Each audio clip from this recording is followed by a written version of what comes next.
Hey up, it's Steve from the Old Yorkshire Geek, and welcome to part 7 of my the Old Yorkshire Geek's thoughts on every episode of Star Trek. We're up to the Next Generation Season 3. And Windgrace is here. This is Starfleet. Boothby kicks someone down the well. Boothby's not even in Season 3, but never mind. Dear. I can imagine Boothby being like, naked from the waist down. Or waist up, should I say. All oiled up. I forgot the actor who played Boothby now. That super famous actor. I can't remember his name. You know what I'm like with names. Anyway, whatever. So we're up to Season 3 of The Next Generation. People say, when The Next Generation started getting good, it were always good, but now it gets better. Top season of Star Trek is Season 3. I think pretty much almost every episode is really, really good. The original Boothby actor was different, or was there a different one? I can only remember the one that we saw in the one where the one when Wesley gets into trouble at Starfleet because of that kid gets killed, doesn't he? Ray Walston, that's the one I'm thinking of. Yes, that's what did somebody else play him first? I don't know. And he were in the one with in Voyager, wasn't he? He were in that as well. With Species 8472. He were in that as well. But anyway, whatever. Right, we're not talking about Booth, but we're talking about Star Trek: The Next Generation Season 3. We've got 26 episodes to get through. But before we start, don't forget, like and subscribe, share the videos, drop a comment, hit the notification bell. If you're subscribed already, explore the description for links for various stuff, such as me books, Mercury Rapids, light-hearted sci-fi action adventure about UFOs and stuff, and Silent Predator, short horror novella about big cats eating people in a North Yorkshire village. One's a thin one, one's a thick one. They're an Amazon Kindle and paperback. Give 'em a whirl. Give 'em a whirl. They're just a bit of fun. Right, and we're live on YouTube, we're live on Rumble, and we're live on Twitch as well. Hooray, hooray, right. So let's get on with it, shall we? Have I said everything? Also, don't forget to follow the links for my Patreon, which I'm still up in air about. Should I just get rid of my Patreon? I don't know, but anyway. Patreon, links for me with websites and stuff like that, and merch, buy some merch, such as I've got a merch t-shirt on, such as me USS Alcithy t-shirt, which I still haven't got round to. I keep meaning to do a 3D model of this design, but I keep forgetting. And not getting round to it, but anyway, never mind. Also, what else? Become a member, and then you get early access to videos on YouTube. This is what I'm talking. Become a member on YouTube. You get early access to videos such as one I uploaded yesterday. A Monday, Magnificent Mondays extra video, which is exclusive to members for a week or so until next Sunday. Then it goes public. And also there's exclusive videos such as me Magical Monochrome videos, which is just a bit of fun. Right, is that it? Can we get on with it now? Right, we will. We'll get on with it. So, we will add this to the blinking stage. There we go. We're off. Star Trek Next Generation, Season 3, Episode 1, Evolution, or Evolution. whatever's your poison. We're watching this on Netflix, by the way. We're not watching it. We're going to go through it a little bit. I'm not going to go into super details. We've got 26 episodes to go through. But watching it on Netflix. I nearly panicked. I was setting up my Netflix here on that screen there. And it wasn't there. Star Trek wasn't there. And I wondered why. And I didn't know why it wasn't there anymore. And I thought, have they got rid of it on Netflix? And then I realised I had my VPN on. Because you always should have a VPN protecting your identity when you're online, stuff like that. I had that on. So Netflix thought I were in America. So I turned it off. So because it's in the UK, we get proper Star Trek on Netflix. Yay. Anyway. So there we go. Look at that, an amazing shot. Let's just let it go in. There we go. The Enterprise D coming into shot. I love this. This is my favourite episode of The Next Generation. I think. Hang on, let me check my list. If you look back through the episodes list, you'll see I did my top 10 favourite Star Trek episodes, and yes, Evolution, whatever, is my favourite Next Generation episode. Why?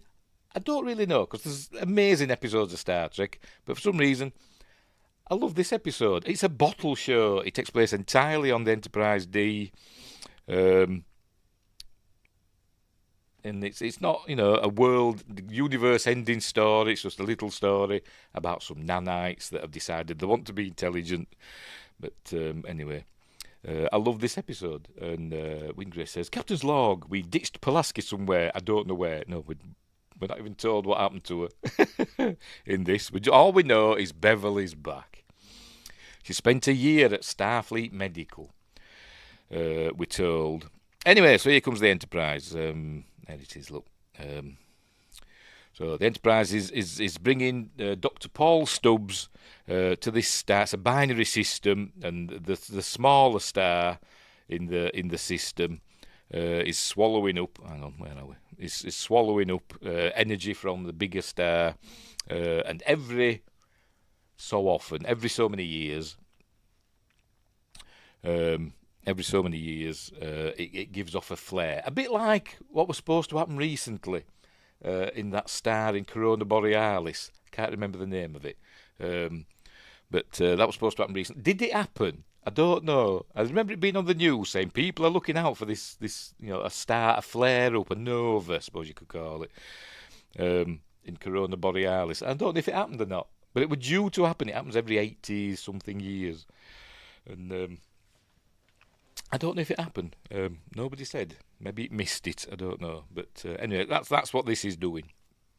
And Dr. Paul Stubbs has got a probe, essentially, that it's got to launch within a certain window, or they've got to wait another 100 years to try again. So anyway, so, and oh, there we go, that's showing it there. Look, cool. New uniforms in Season 3. New uniforms of, for some people. I think that some of the backgrounds and the ensigns and stuff are still wearing the previous Season 1 and 2 uniforms, but the main cast have got nice new uniforms. But anyway, Ingrid says, Dr. Kelso. If you just say things like that, I'm you know what I'm like? I'm rubbish. I'm going to have to look up Dr. Kelso now. Is that somebody from Star Trek? It does ring a bell, but I can't remember blooming where from. Hey. Where do I know him from? All right. No, I don't know him. Right, he were on. What was he on? Scrubs? Is it Scrubs? Right, fair enough. I've never seen Scrubs ever. Not seen a single episode of Scrubs. So there we go. Never seen it. I only know him from this. The actor that played Dr. Paul Stubbs. Oh, there he was saying there. Never seen Scrubs ever. Anyway, so they're doing this. Meanwhile, we saw a quick look at at Wesley, acting Ensign Wesley Crusher, who were doing an experiment and fell asleep. They should have had all like slaver and dribble, shouldn't they? But they were doing an experiment with nanites, seeing if we could get them to work together, two nanites, and it's all gone horribly wrong, and they've escaped, and they start taking over the ship. and not maliciously, but they start affecting the systems on the ship, and there we go, and causing things to go wrong and them all to check about and things. I want to show. Oh, there we go. We've got new credits as well, by the way. We've got new credits. We start off in an alien. Is it going to show it? There we go. In an alien solar system. There you go. And then it cuts to the regular credits. But anyway. So we've got new credits for season 3 as well. Anyway, so basically the upshot is Wesley's nanites that escaped are multiplying inside the ship. They're basically eating the ship's processes and stuff.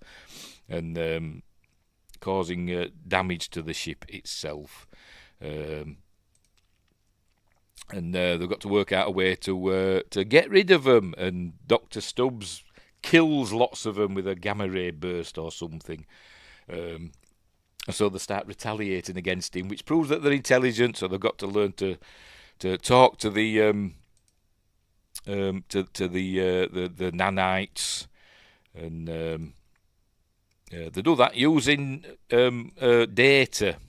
They do that using data, and they go into data and speak to the crew through data, and a peace is agreed upon. There we go. That's what they're doing there, and everything's lovely. And they get them out of the computer. Presumably repair all the damage they've done. Oh no, they repair the damage. They say at the end, the nanites have helped us repair the damage to the Enterprise. They have left the computer and they're taking them to their own planet so they can go and eat another planet. And whatever happened to them? Do we see them again? Windgrace is now going to tell me that they've been in lower decks or something and they've forgotten. But we don't know. But and anyway, so everything turns out fine, and there we go. We saw Guine, and there's Beverly back, and hang on, that's Jay, and Dr. Stubbs does his experiment, and everything's lovely, and it's all a lovely episode. I really like this episode. I don't know, it's a warm blanket episode for me because it's all kind of cozy. You're all cozy on the Enterprise. You've got this experiment that they're trying to do, and it's all lovely, and Beverly's back. Windgrace doesn't like that Beverly's back because he's a big fan of Dr. Pulaski, but I like Gates McFadden. I like Cheryl because she's got lovely eyes, even though she doesn't do handshakes at conventions. She just does fist bumps, but never mind. So there we go. So that's the evolution. I'm going to pronounce it evolution. So there we go. A great episode, and my third favourite Star Trek episode of all episodes. Go and watch my video. Right, we'll move on to the next one. Another good one. Another one I really like. Ensigns of Command. I sometimes get this one mixed up with that other one. What's that other one called? Where we met that fellow with the breathing thing. Where Wesley's got to go up against these other cadets trying to get into, students trying to get into the academy. I was getting mixed up with that one, with the title. But anyway. This is Ensigns of Command. I don't know why it's called that. I think it's called Ensigns, not as in the rank. I think ensigns as in, flags, pennants, that sort of thing. I think it means that sort of thing. Anyway, so the Enterprise. We meet the Shellyak in this. Data's... we learn that Data can play the violin. I nearly said fiddle then. Can't imagine Data fiddling, can you? Anyway. Right, so they've got to go to this planet. The Shellyak get in touch and say there are humans on whatever this planet is called. Remove them. We are going to colonize this planet, or we will eradicate them. It's a reference to a quote that nobody remembers. Oh, Ensigns of Command. Oh, no, whatever. I'm sure it is. Hang on. I want the seals of power in place, the ensigns of command, charged by the people's unbought grace to rule my native land. That's obviously an American thing, isn't it, probably? Anyway, where were we? Right, the Shellyak. It's telling them to get the people, the humans, off this planet, or they will get rid of them for them. And they've got, I don't know, I forgot what he says. They've got 3 days or something like that. So they've got to head there. But they find out that this planet has got something that will kill people if they land on, go there. It's like radiation. But the people that live there, the humans that live there, have become accustomed to it. So they sent Data, as he will be unaffected. Sent him in the crappiest little shuttlecraft ever. It's one of these rubbishy ones. More like a work bee. Come on, show us it. Oh, for Pete's sake. Never mind. Oh, they were John Quincy Adams. Not Peter Quincy Taggart. Never give up, never surrender. Peter. Quincy. Taggart. Galaxy Quest, great film. Anyway, so he arrives in the shuttle, and then I say these chaps turn up. Is it going to work? So they take him to the village, or whatever you want to call it. There's supposed to be like 15,000 of them. I think they say 15,000, but we only see like 20 of them at most, probably. Because obviously it's Star Trek. Even though they did have decent budgets for Next Generation, I think it was one of the most expensive series ever made at the time. Like $1 million an episode, which were a lot back then. They didn't have the budget for 15,000 extras, so they get 20 people in. Anyway, but they said, well, we're never going to get all these people off. We haven't got enough time in 3 days. So we've got to, stall the Shellyak for time. It's using all the shuttles and transport. They can't transport through it, by the way. I don't think they can. I don't think they can transport through it. So using all the shuttles, it'd take 3 weeks or something like that to get all the people off. Right. So, and I think they get in touch with Starfleet, and there's a ship, the first available ship, for the colonists to take them all off. I think that's 6 weeks away, something like that. But anyway, so they've got to stall the Shellyak. Data meets the townspeople, and he meets this young woman here, who is very taken with Data. There she is. I've seen her in something recently, and I've forgotten what it is. What have I seen her in recently? I'm sure I've mentioned her in a live stream, and I can't remember what I've seen her in.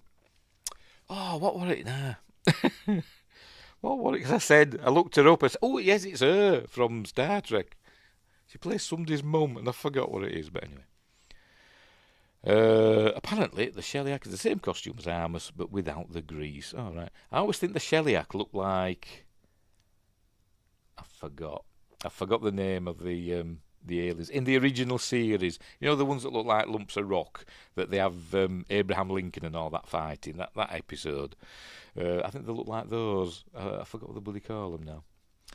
But I was thinking they look like them. Anyway, what have I seen her in? Recently? Oh, it's annoying me now. She'll play so. I'm gonna have to look her up. I don't care. We're live. I'm looking it up. Not it. Looking, the episode up. Not calling her an it. Right. Where is she? Is that her? Eileen Seeley? I think it's her. What have I seen her in recently? Oh, Jack Frost. Of course, Jack Frost. So did Jack Frost in Friday Night Appointment with Fear a couple of weeks ago. That's what she were in. Of course. And she's in Jack Frost 2 as well, but we're not going to do that because it's rubbish.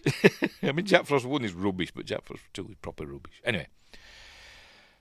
Right, so obviously he's going to meet Data's going to get some resistance from the leader of the community. He doesn't want them to leave. He doesn't believe the threat from the Shellyak. There he is real. But anyway, so the Enterprise goes off to head off the Shellyak. Picard charges O'Brien and LaForge to find a way to beam through the radiation on this planet. Geordi gets a little bit insubordinate at the end, in my opinion. But anyway, He looks familiar as well. I've seen him in something else and all, but don't ask me what.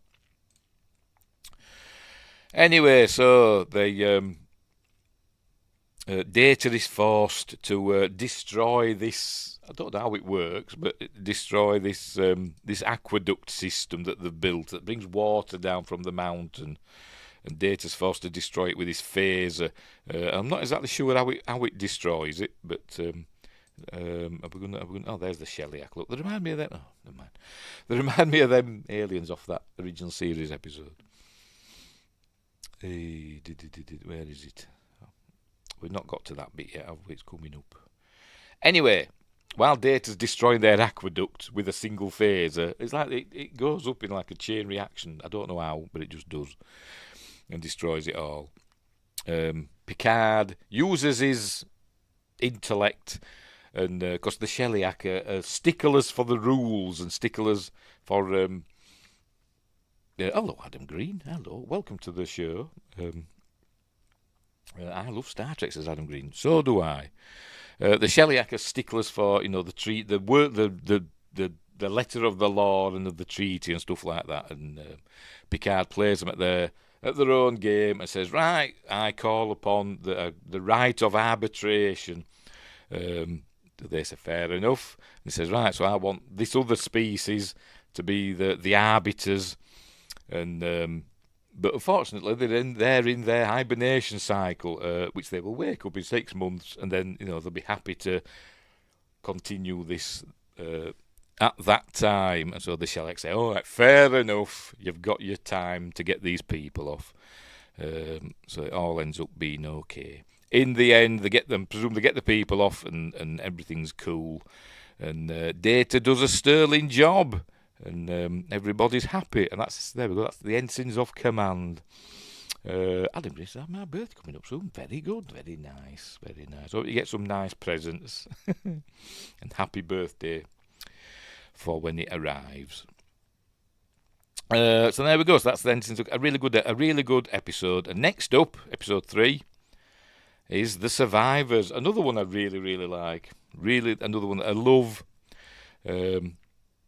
And it's quite sad. It's quite a sad one, is this? But anyway, the Enterprise gets a distress signal from a colony at Rana, whatever it's called, Rana 4, something like that. They find that the entire planet has been laid waste by some force from space.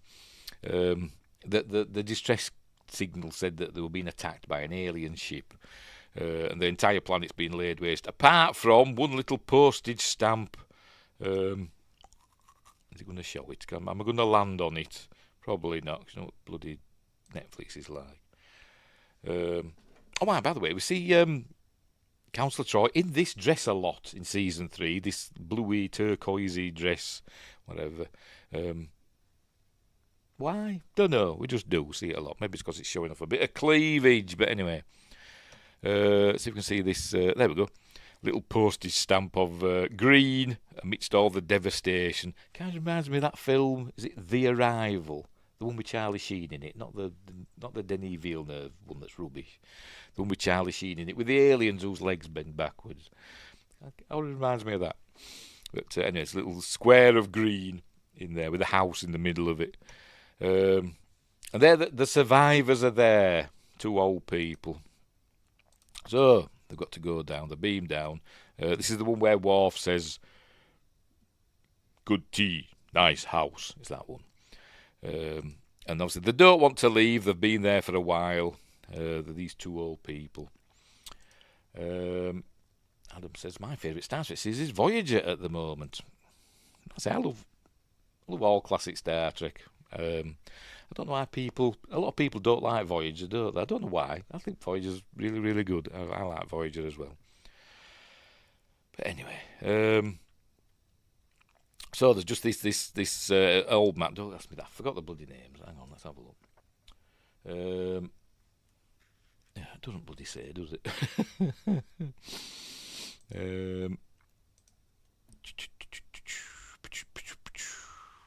Kevin and Rishon Uxbridge. There we go. That's who they are. Kevin and Rishon Uxbridge. They're the only survivors. They don't know why. And Kevin says he thinks maybe that they didn't destroy them, these aliens, because he refused to fight, because he's a pacifist and he will not take a life for anybody. Meanwhile, Deanna has been overwhelmed by this music that's just playing over and over in her head all the time, non-stop. It just repeats, and it's driving her mental. It's not like just having a song in your head that you can't get rid of. It is like a physical thing in her head that's just playing over and over again. She can't get rid of it, and it's blocking everything out, and it's driving around the bend. And so that's going on. There you can see, look, she's a bit upset. Not bad acting, I must admit. I've said before, I'm not a big Marina Sirtis fan, but she doesn't do bad in this episode, to be completely honest. Windrush says, I like Voyager. I love Voyager too. Sure, it has lots of missed potential with being lost, but I don't really care. No, neither do I. I think they did a really good job with it. They kind of watered down the Borg a bit, didn't they? And Species 8472 and the Hirogen, but never mind. That's Star Trek for you. Berman Trek. Anyway, so the ship comes back and attacks them, but doesn't really do any damage.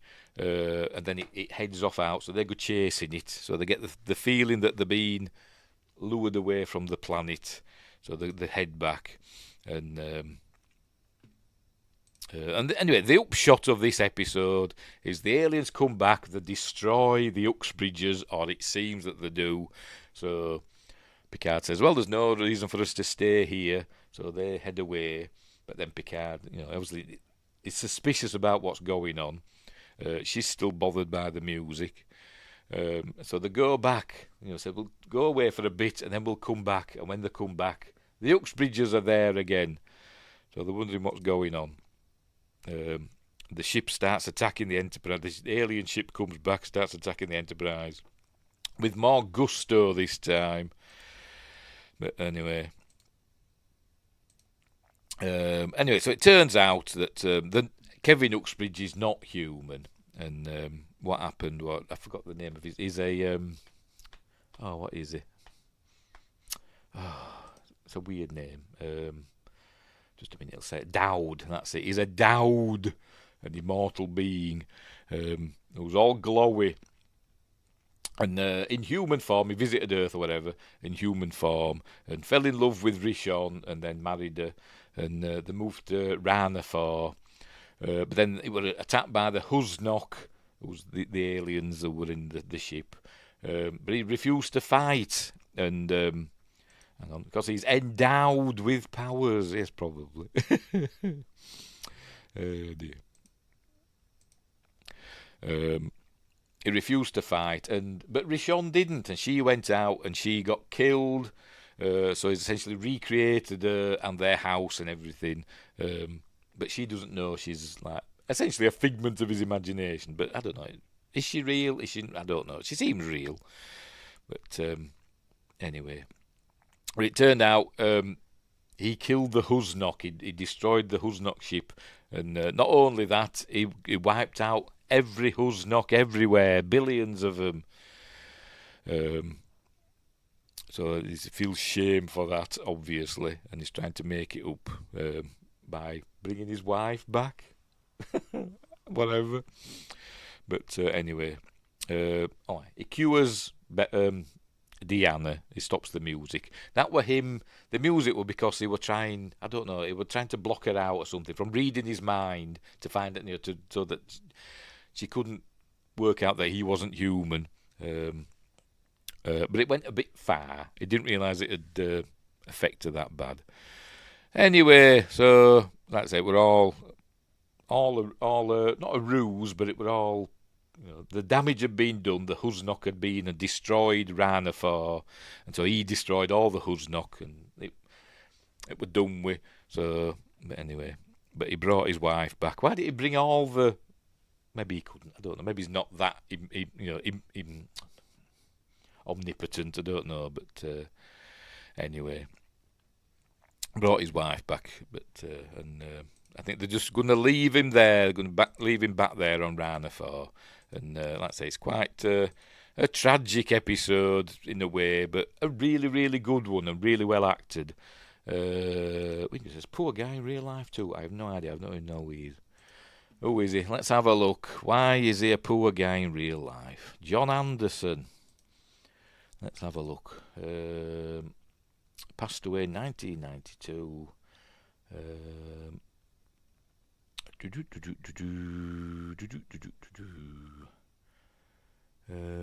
don't know. He had a heart attack. I don't know. Did something happen to him in real life? I don't know. It doesn't say on Wikipedia. Not that I've noticed. If that's who you're on about. Anyway. His wife died. Right before filming. Right, I didn't know that. So he was using his real life in the story. Well, that would bring the emotion out, wouldn't it? I'll try not to cry, by the way, tonight. I got a bit upset, didn't I, in my last live stream, but never mind. So I'll try not to. Thankfully, there's not that many sad episodes in this. When we get to Deep Space Nine, Season 4, The Visitor, ooh, there'll be tears then. Anyway, so there we go. That's The Survivors. A really, really good episode. Another one of my favourites. It's up there. Really good. Next up, Who Watches the Watchers? I like this episode, but not as much as I think I should. What are proto-Vulcans? They're not on Vulcan. So why would there be proto-Vulcans on a planet where there's no Vulcans? I don't get it. Anyway, Winker says, I woke up at 4 a.m. and the visitor was on right at the sad bit. Yep. I think one of for a long time, it was the only Star Trek episode that had me crying. I think there's been others since, I think. But I can't remember which ones. Can't remember. Anyway. So they're going to this planet. What's the planet called? Can't remember. I'm going to say like Melania 4. It's not that. It's something else. Mintaka 3. That's it. I knew it'd be good with them. Mintaka 3. Where they're going to come across some proto-Vulcans. But they look more like Romulans to me, and they seem to have emotions. Why do they call them proto-Romulans? Don't know. But anyway, turns out they're going to see to this. There's a duck blind where Starfleet Federation scientists are spying essentially on the inhabitants of Mintaka 3. Who, the proto-Vulcans, they're in like a Bronze Age level of development, so they're quite, they're intelligent people, but they're not technologically advanced. I think proto-Vulcan was just an excuse to be like they are humanoids, but they're also Vulcanoids. Well, yeah. But I didn't. Should have used some other term, shouldn't they? They should have said, that they're similar to Vulcans. They should have said something like that, shouldn't they? But obviously not related. But they said, I suppose they couldn't go into detail, could they? But they live. Maybe they should have said Mintaka 3 is similar to Vulcan in many ways. So the dominant species there is similar to Vulcans in appearance. They should have said something like that, even though they're not related. And they should have given different coloured blood, so they would know that they're not related. Not that we see the blood, I don't think. But anyway, so something's going wrong with their power supply in this duck blind. We see a duck blind again, don't we, in Star Trek Insurrection? But there we go. And stuff starts blowing up or whatever, and it becomes visible. It's hidden away by hologram, and it becomes visible, and somebody sees it on Mintaka 3. So we'll get to that bit. Right, so the beam down. Here we are, the beam down, and we see that. Here we are. Here's. Is it Ray Wise? Let's see. But yes, Ray Wise, as whoever he is. Hodgkins, yes. That's an original series thing that they used in it. Anyway. Where were we? Now they're walking away, and the sea that the the duck blind has become visible in a minute when they get there. They're checking out this sundial thing or whatever, but that thing, and they see that the something's going on, so he's going to investigate, and he sees it up there. Look, it's become visible. And then he sees them beaming out, and he's like, "Oh my goodness, what's going on there?" Look, he's just there looking. Oh, Pete's sake. Here he is, spying on them. Hello. Anyway, one of the crew, not crew, one of the scientists from the duck blind has run away when the explosion happened. He got out, and they can't find him. I think they do find him eventually.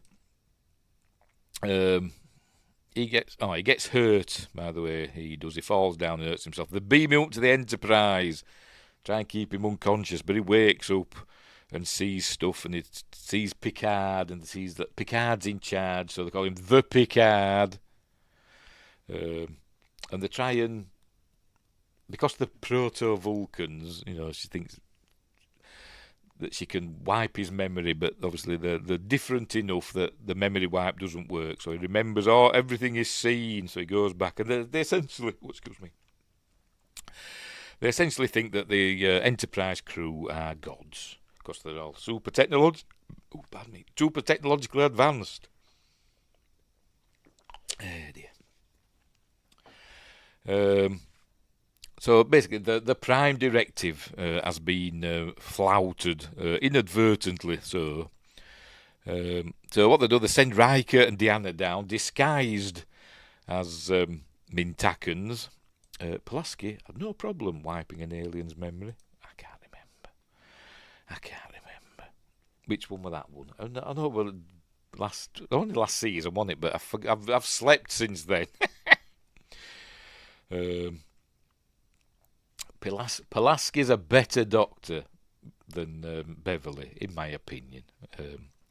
She's a better doctor. But Beverly's prettier, and she can dance. Oh, yes, of course, pen pals, yes, with a little girl. Yes, alien, yes, she did. For all we know, that might not have worked, because they didn't hang about, did they? Anyway. Right, so they've got to get the crewman back, which they do eventually, but shenanigans happen, and Picard beams up one of the Mintakans, and to try and prove to her that they're not gods, and that they're just normal people. They're just more technologically advanced. They're not more advanced in any other way. They've just got better tools, essentially. But it doesn't sink in. There she is bowing to him. It doesn't sink in. But anyway, beams down, and Ray Wise shoots him with an arrow. Thankfully not killing him. But there he is. And anyway, I think they don't think that they solve the problem, but they kind of alleviate it a bit, so it's not as bad. But obviously the Mintakan, the Prime Directive has been broken, but there's nothing they can do about it now. So I suppose they can just manage it. But I think they do say at the end, I wonder what will happen now that they know that they're not alone in the universe. How will that affect their future development? And who knows? They'll come back to Mintaka 3, and they'll have flying cars, and then they'll be like Romulans, and they'll go rampaging across the Federation in 100 years or something. That'd be cool, wouldn't it? So there we go. So that's who watches the Watchers, and then there is saying goodbye to her. She's becomes the leader of the village. But another good episode, but one that I don't like as much as I think I should. But a lot of people like that one. But it is a good one. There's not many bad episodes in season 3. In fact, I don't think there's any bad episodes in season 3, even the ones I don't like. But anyway, Right, next one, the bonding. Oh, which is this one? This might be one I'm not a huge fan of. Although it were all right. I forgot. I've actually forgot what happens in this one. Oh dear. Which is this one? Which is this one? Dee dee dee dee dee dee dee dee. Oh, yes, yes. It's the kid that his parents die, isn't it? And Marla Astor and her son forms a bonding. That's what it's called. But I'm not thinking of that. Like a link with Worf. But anyway. That's not the best episode. It's all right, but it's kind of another bottle show. A slight story, I suppose you could say. Yes, Worf. We learn a bit more about Worf and Klingon rituals. Is this one where Worf bonds with the Venoms? I don't know. Anyway, so they've got to look after this kid, basically. That's basically it. What else happens in it? I don't know. I'm going to have to look it up and see what happens. What happens here?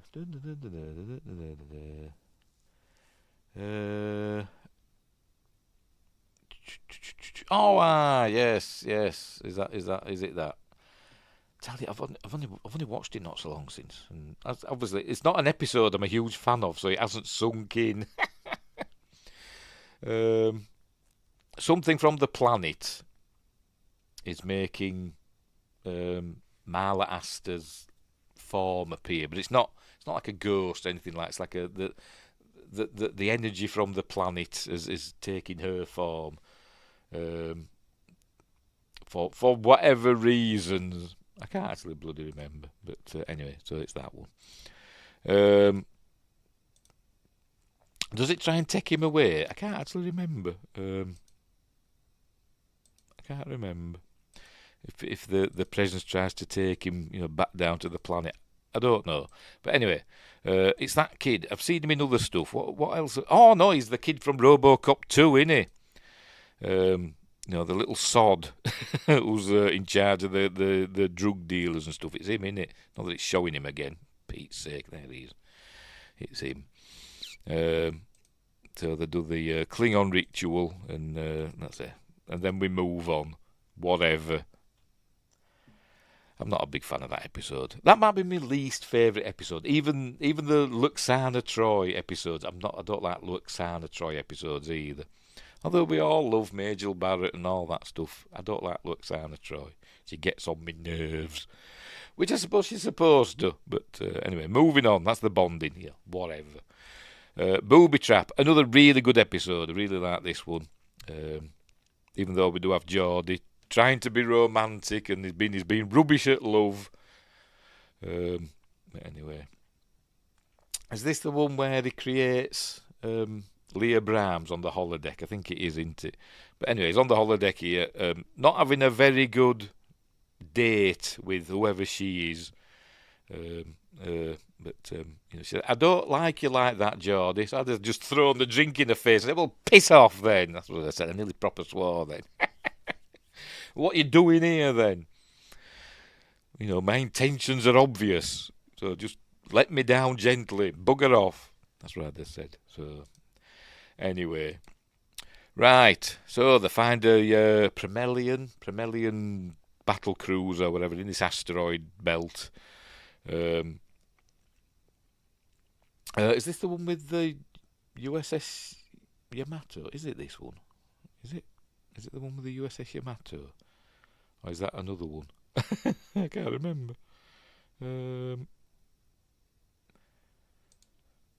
Just let me check. The one with the USS Yamato was something else, wasn't it?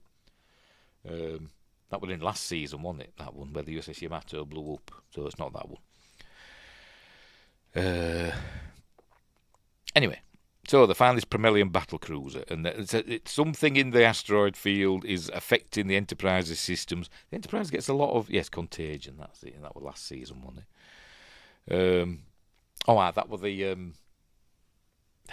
Iconians, wasn't it? These are Premelians. That were Iconians in Contagion. Anyway, they go aboard the ship. Picard goes because it's all about history, and we're starting to get an inkling that is into archaeology and stuff like that. And they find the crew dead, obviously, and something happened there in this final battle of the Promelians and whoever they were fighting.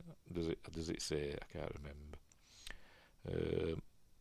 Promelians and I'm going to look it up because I can't remember. Where is it? Promelians. Who were they fighting against? It doesn't bloody say. It doesn't blooming say.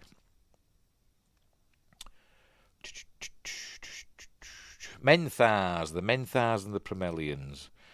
That's who they were fighting against. And the booby trap is it a Menthar booby trap or is it a Promelian booby trap? I can't really remember. Yes, a Menthar trap.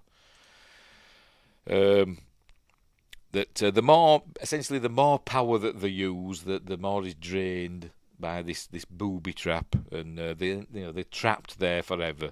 And that's what happened with the Promelian ship. It lost all its power, and they all died, and they couldn't find a way quick enough to escape. And the same thing's happening to the Enterprise. So they've got to sort it all. Find out a way to keep power going, and that's when Geordie decides to recreate on the holodeck. They're running out of power. They do actually mention it though. That the power's low. He's using loads of power to power the holodeck, but they do mention that, and he does get special permission to keep the holodeck open because the ship's computer shuts down the holodeck to conserve energy. Even though in Voyager they must have different sorts of holodecks, I don't know, but in Voyager it's supposed to be on a different power system or whatever to the rest of the ship, but I don't believe that. I think that's nonsense. So it recreates the drawing room or whatever you want to call it. I don't mean drawing room like in an Edwardian mansion. I mean a drawing room where the Enterprise, the Galaxy classes were designed at Utopia Planitia, I think. And there we see, is that the Enterprise being built, or is it USS Galaxy being built? I don't know. Was there a USS Galaxy? Do we ever see it? Or was the USS Galaxy just a drawing board ship, a test bed? I don't know. But anyway. So the computer recreates Leah Brahms, and he falls in love. There she is, with Leah Brahms. And it's not going to show her from front, is it? For Christ's sake. There she is. And there's a suggestion that he marries her in the real Leah Brahms. But is that just in All Good Things in the alternate future, or does it happen? I don't know. I don't know. Anyway.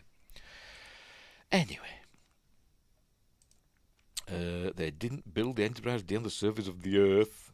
No, because it's not a J.J. Abrams thing. I mean, yes, the USS Galaxy was a Galaxy class. The Dominion blowed up to how powerful they were. No, that was the meaning the Jem Hadar episode. No, that was the Odyssey, wasn't it? In the Jem Hadar. Or did they do another one as well? I don't know, but I can't remember. Anyway, so that's it. Falls in love with this hologram of her, and anyway, so they find a way to get out of the booby trap, and everything's cool. They destroy the Promelian ship, so that nobody else. Or they find the source of the booby trap as well. And they get rid of that. And I think, do they destroy the Promelian ship, or do they? I can't remember. Or do they tow it out? I've forgotten. No, I think they blow it up. I think we just saw it there, didn't we? There we go. Is it going to show it? Never lands when you go. There we go. Yeah, they blow it up. Hey dear. And then they get out. And we see Picard flying the ship. The Picard takes the helm and flies the ship. And they're using thrusters only to get out. Memory Alpha used the wrong photo of it. Oh, right. Yeah, Picard. They're using thrusters only to using as little power as possible to get out of the asteroid field and the radiation field that's affecting their systems. The Menthar booby trap. So I was watching it thinking, why don't they do what they did in Cause and Effect? Just use the shuttle bays and open the shuttle bays and lower the force field and use the thrust from the air coming out the shuttle bays to move the Enterprise. But anyway, whatever, they didn't. They sorted it out. But there we go. That's a good episode. Is Booby Trap, and there we go. There we go. Right, next up, what's next? Episode 7, The Enemy. Another good one with Romulans in. Oh, shush.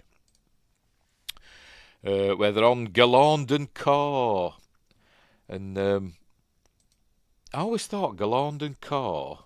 Let's because we see Galandon Car again somewhere else in another episode in future seasons. I'm looking. No, it's just. I always thought Galandon Car were just spelt C-O-R. When I've heard it, when I got the VHS and stuff like that and watched it on telly and all that stuff, I always thought Galandon Car were just C-O-R. Like Cor Corrali. I forgot what do you say now? Cor Corrali or whatever. It's just C-O-R. But it's Galandon Car, C-O-R-E. And I always thought, well, what does that mean? Is it just the core of the planet that's left? Or I don't know what it means. But anyway, not that it matters. But anyway, this episode is where the Enterprise picks up a Romulan ship that's crashed on Galandon Car, and they find there's a dying Romulan on it, but they've got trouble beaming, so they use transport enhancers to beam out. But something happens to Geordi and he gets trapped, and the beam out. They've got a limited time, and the rest of the crew beam out, but Geordi's left behind, and he finds another Romulan.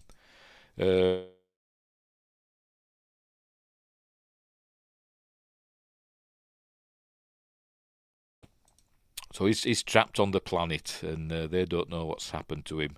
But they're close to the neutral zone, so Romulans are coming. I think it's Commander Tomaluk, whatever he's called.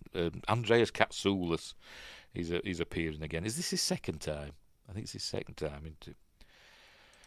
Anyway, so Geordi basically has got to find a way to survive on Galandon Car and find a way to send a message. It's a bit like Enemy Mine. There were another. Was it a Star Trek one or another? I can't remember. I'm sure it was a Star Trek one, or it might not have been. I can't remember. I saw another one recently that there was a similar thing, but they had to get a signal. Aliens that were in combat with each other had to come together to send a signal, and I can't remember what it was in now. I can't remember if it was Star Trek or something else. And I'm wondering now. I can't remember. I don't know. Anyway, it's similar to that. So Picard has got to deal with Tomaluk. And Geordi has got to survive, and he's going to come across this other Romulan here who speaks weirdly. In a bit, I'm going to try and find it. He says, "I will be your eyes," and his mouth's all weird. Let's see if I can find it. Because he's got to take his visor off to use something in the Dawn from Enterprise. Was it that one? Oh, right, okay. Right. So he's got to take his visor off to do something, to get this piece of equipment work. That'll get a signal to the Enterprise. And he says, "I will be your eyes." And I'm trying to find that bit. Where is it? Oh, meanwhile, the injured Romulan needs a blood transfusion, and for some reason, known only to the writers of this episode, the only person with the right blood type or whatever is Worf. Romulans and Klingons have a similar blood type. Romulans have pink blood sometimes. Klingons, I mean, have pink blood, and Romulans have green blood because they're essentially Vulcans, aren't they? But 2,000 years removed. So why would... Haven't they got any Vulcans on board? About Dr. Seelar? I don't know. I couldn't go to Mintaka 3 and get some of their blood. But anyway, Worf refuses to save this Romulan's life, and the Romulan doesn't want Klingon blood anyway. He doesn't want to pollute his system with Klingon filth. So anyway, it's moot anyway, and he dies. So what the hell? Right, so I want to find the bit where it says, "I will be your eye." Is it this bit? Look, might be this bit, might not be. Oh, crikey! Yes, it's this bit. Look, here he comes. Come on, say it. Here we go. I will be your eyes. Overacting like mad. Anyway, they work together, and they get the signal through to the Enterprise. They beam them out, and they beam them to the bridge, and Tomalok's ready to start shooting, and but the Romulan says, this human saved my life and all that, and so the situation is resolved, and everybody's happy, so to speak. And off they go to the next episode. And it's a good one, is that. Look, they fly off in different directions. Even though the Enterprise was well within its rights to destroy the Romulan ship because they were in Federation space. It'd gone through. How come it's fine for Romulans to be flying about the neutral zone, but as soon as a Federation ship goes in there, all hell breaks loose, and they're breaching the treaty. But Romulans, it's fine. We can do what we want because we're bloody Romulans. Anyway, whatever. So there we go. That's another good episode. The Enemy. Right, moving on. Episode 8. What's this one? The Price. This is the one with the Barzan wormhole, isn't it? I think this one. Another good episode. I do like this one as well. Right. So. There's she hasn't got a green dress on this one. Right, here we are. So they're at the Barzans. There they are with their bridles on for some reason. The same species that we saw in Star Trek Discovery. Commander Nan in Star Trek Discovery. The Dishy Commander. Or is it Nan or Nan? I think is it N-A-N or N-A-R-N, whatever. Love the A plot, despise the B plot. I'm trying to think what the B plot is. I can't remember. I suppose we'll get to it. Oh yes, the B plot's him that's in love with Deanna, isn't he? But he's a human. He's part Betazoid, isn't he? But he uses his empathic abilities to doing negotiations, the romance thing, with puke breath. Don't you like him? Anyway, so basically the Barzans are saying, we don't have the ability to look after this wormhole, to manage it. Because I think it's a stable wormhole that leads to the Gamma Quadrant. So it's probably where they got the idea for Deep Space Nine while they were making this. A stable wormhole to the Gamma Quadrant. And hang on, Windgrace is getting ahead of things. See, I like the Voyager sequel too. Yes, they followed it up in Voyager, didn't they? I didn't like that episode, to be honest. But anyway. There we go. The only stable wormhole known to exist. So basically, they put it out for the highest bidder, essentially. So they've got the Federation and others. I forgot the bloody names of them. I will have to look it up. There's the Federation, and then the Ferengi turn up. These fellas with the weird heads. Just bear with me.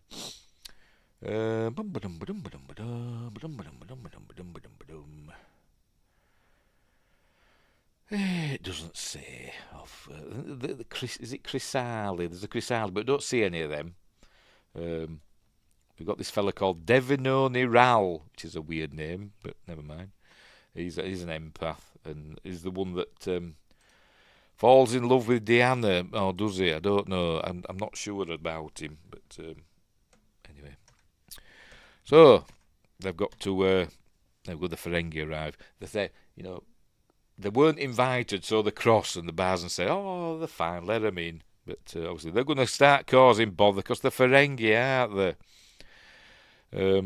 I wonder how the rumours of Ferengi eating their past associates come about, because they said that in the Encounter at Farpoint, didn't they? Hope they find you as tasty as their past associates. But never mind. So there's these various people bidding for control of the wormhole. That were Devononi Ral. There he is, having a good old snog with Deanna in a minute. He's not looking well, is he? Anyway, so they're going to send... the wormhole opens up. They're going to send a little shuttle, these little tiny shuttles that they seem to like in Season 3.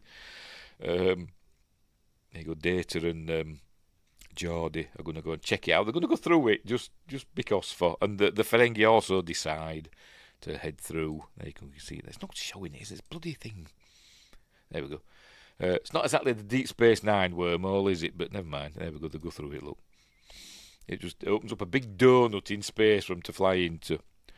So anyway, through they go. And turns out they haven't gone to the Gamma Quadrant. Thankfully. They might have encountered the Dominion, but never mind. Meanwhile, Deanna's been... This is probably Quentin Tarantino's favourite episode, because it's got feet in it. There you go. They're going to do it, aren't they, basically? This is the Windgrace's favourite scene. Everybody likes this scene, don't they? Showing them doing their exercises. But never mind.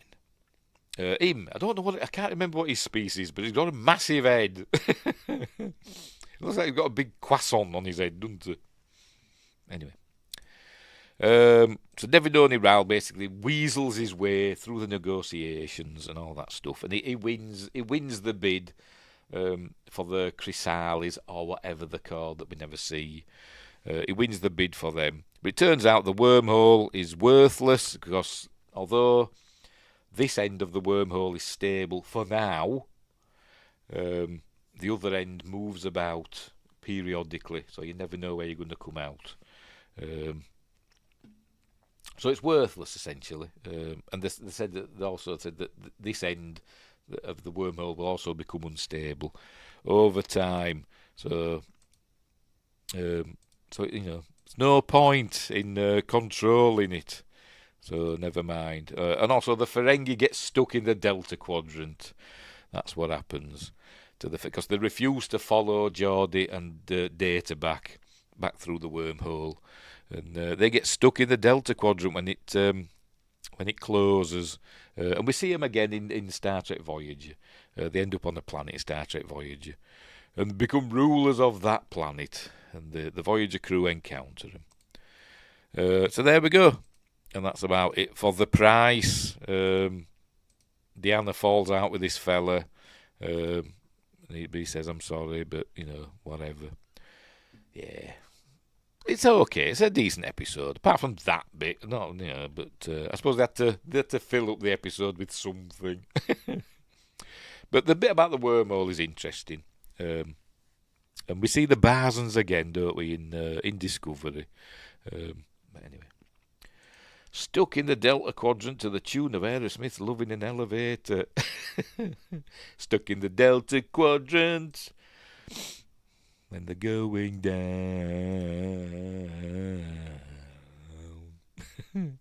I think that's my favourite Aerosmith song. I've got it on 7-inch vinyl. Anyway, moving on from the price. A decent episode, that's it. Not too bad. Vengeance Factor. This is an okay episode. Not one of my favourites. That's a terrible backdrop, isn't it? You can see the bloody falls. It's it's just a cloth backdrop in it, but I think it's supposed to look like some alien world. I think, is it? It looks terrible, doesn't it? Anyway, never mind. Right, what's happened here? The Enterprise crew beam to this. Oh, yes, distress call or whatever from. Is it a ship or it's not a ship? Is it? It's a state. I don't know. But said they've been attacked by the Gatherers, who are from this this other race. Matt was too busy that day to do his painting. Yes, I can't remember the name of the race that we're dealing with. Let's have a look. Akamarians, that's it. Akamarians. The Gatherers are Akamarians that have gone off and become like pirates, like we're pirates, and ruffians. So that's what they've done. It's like they've attacked this mining colony, station, whatever it is. I don't know. Does it say at the beginning? A Federation outpost. There we go. So they get in touch with is it Akamar? Akamar 3. And it's decided that the leader of Akamar 3 is going to go and meet with the leader of the Gatherers and try and get them to stop doing their raids and all that jazz. Anyway, so that's what's going to happen. But the story here, I suppose the main story is that the Sovereign's food tester and cook and everything, and assistant here, whose name I forgot, Utah, played by the astonishingly lovely, I forgot her bloody name, Lisa Wilcox, who were in, can't remember, but in Nightmare on Elm Street. She was in a couple of Nightmare on Elm Street films, and I saw her at a convention, and I was like, bloody hell, one of these people that you see in real life, and like they take your breath away. So how astonishingly gorgeous she is, but I never got her autograph. I was too like, I can't go near her. She's too beautiful. But anyway, in real life. But anyway, she kind of gets into a kind of a relationship with Will. But it turns out there's more to her than meets the eye. There she is. Obviously, she doesn't look as stunning in it's more stunning in real life than she is in with the whatever that is on her forehead. Anyway, they come across the Gatherers, and obviously the Gatherers are suspicious of the Akamarians, because the Gatherers like their independence and to do what they want to do, and the Akamarians, they don't trust their Gatherers. I suppose it's supposed to be like Romanese travellers sort of thing, it's like showing prejudice and all that against travelling folk. But anyway, so they kind of come to an agreement. Both sides want to reunite back on Akamar 3, but it turns out that there's the history between them goes back, a long way, and it turns out that Utah is from a clan back when they had clans that were wiped out by another clan, so it turns out she starts killing people who were from this other clan, and she wants to kill the leader of the Gatherers, and Riker is forced to kill her because he finds out that it's Utah, and she's really old as well. Something's been done to her that has made her, stay young for a long time. She's been like 80 odd years old or something, I don't know. And he's forced to vaporise her with his phaser. He's going to show it. And he's very sad about it. In a minute. He keeps saying, "Don't do it, Utah, because she's going to kill that fella." Look, and just like Captain Tyrrell. At least they were welcome on Starbase 80. Yes, they were, weren't they? Yes, the Gatherers. They were on Starbase 80. In lower decks. Anyway, so there we go. So that threat is removed. Obviously, Riker's not happy about it because they were hoping to basically get his end away with Utah, and can't blame him. But there we go, he's all sad. But the Gatherers and the Akamarians are going to reunite and all that stuff. And that's the end of that episode. A decent episode, not my favourite, but it's a decent one. And it's always nice to see somebody get vaporised in Star Trek. In a nice animated way. Right, next up, The Defector. Another good one. Hope I remember this one because I actually fell asleep watching this one. Don't go to bed and put Star Trek on thinking, oh, I'll just watch a couple of episodes of Star Trek before I go to sleep because you'll fall asleep halfway through because it's that comforting. Episodes like this remind you TNG was in the 80s. The Defector, that one, or the previous one, Vengeance Factor, I don't know, but anyway. This is The Defector, where they get it's this one, isn't it? It begins with bloody a bit of Henry V. Oh, Vengeance Factor. Either leather and spikes and they made the gatherers basically look like rockers, didn't they? Or Hell's Angels or something like that, didn't they? But anyway. At least they weren't just dressed in sacks. Got that a lot in Star Trek. As it went on, everybody was in like muted colours or look as though they're like wearing sacks and horrible clothes like potato sacks, and I thought, bloody hell, just wear some nice stuff. At least when Gene Roddenberry were in charge, they were all wearing quasi-futuristic clothes or not very many clothes. But anyway, whatever. Right, this one begins with a scene from Henry V. We get Patrick Stewart, who's thinking, yeah, I can do some Shakespeare because I'm a Shakespearean actor. So he puts on a weird accent in this, but obviously it's not Captain Picard. It's just Patrick Stewart enjoying himself. So we get a bit of it's Data basically that's playing Henry V. Oh yes, Patrick Stewart's a completely unrecognisable role. I know, you can tell it's him, guy, a mile off. I know him as well. I've seen him in something else as well, and it looks really familiar. I'm going to see who he is, but where are we? The Defector. See if it says. I bet it don't. Bet it doesn't.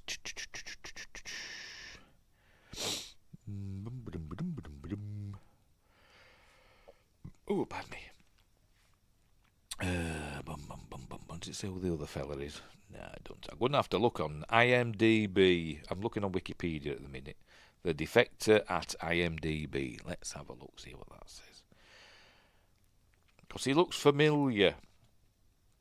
Where is he?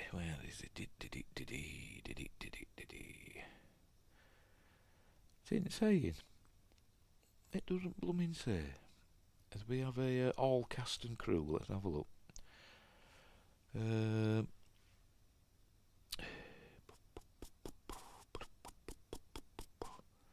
No, it doesn't say. Doesn't say who plays him. Apparently Natalie Wood's in this. It says Natalie Wood as Bailey. Is it that? Is it a different Natalie Wood? I have no idea. There's no picture. It's a different Natalie Wood. It's not the famous Natalie Wood that unfortunately drowned. But it's who played him? Who played him? It doesn't say.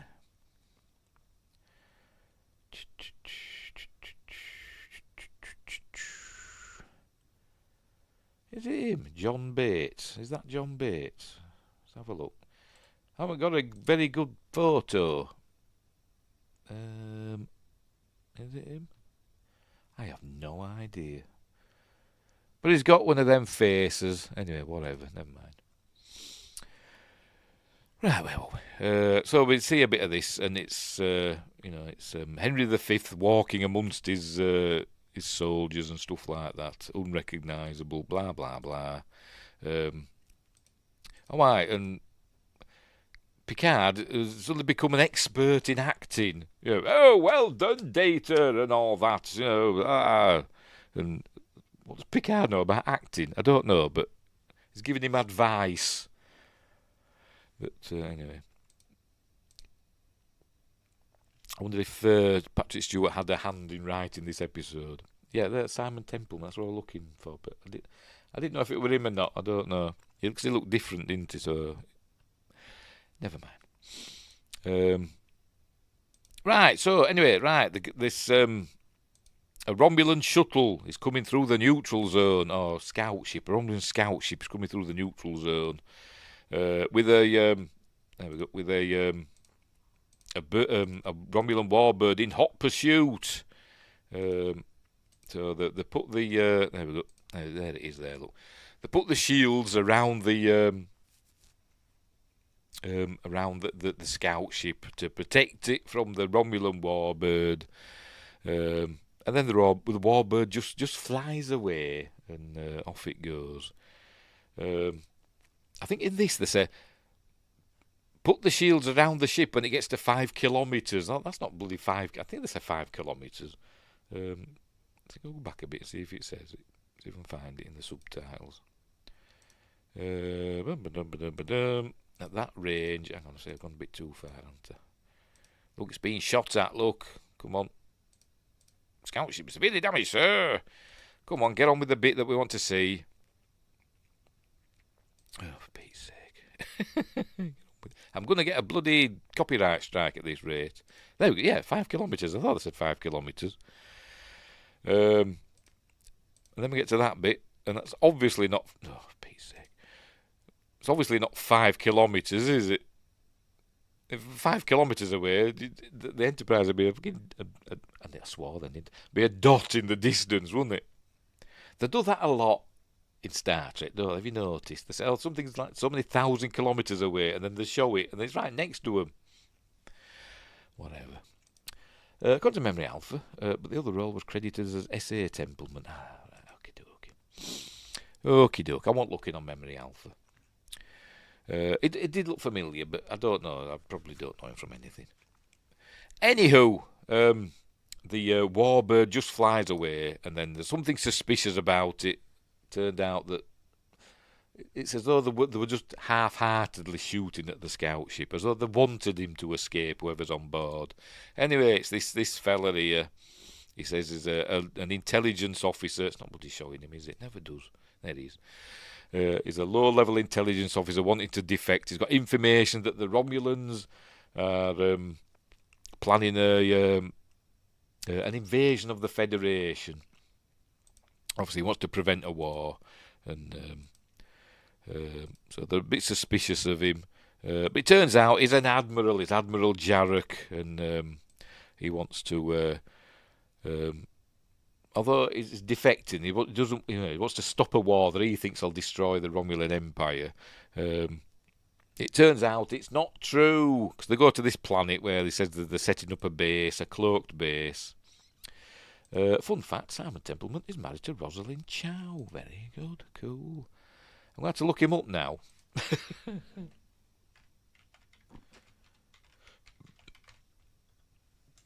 Simon Templeman, actor. Yes, it is him, And I know his face. What have I seen him in?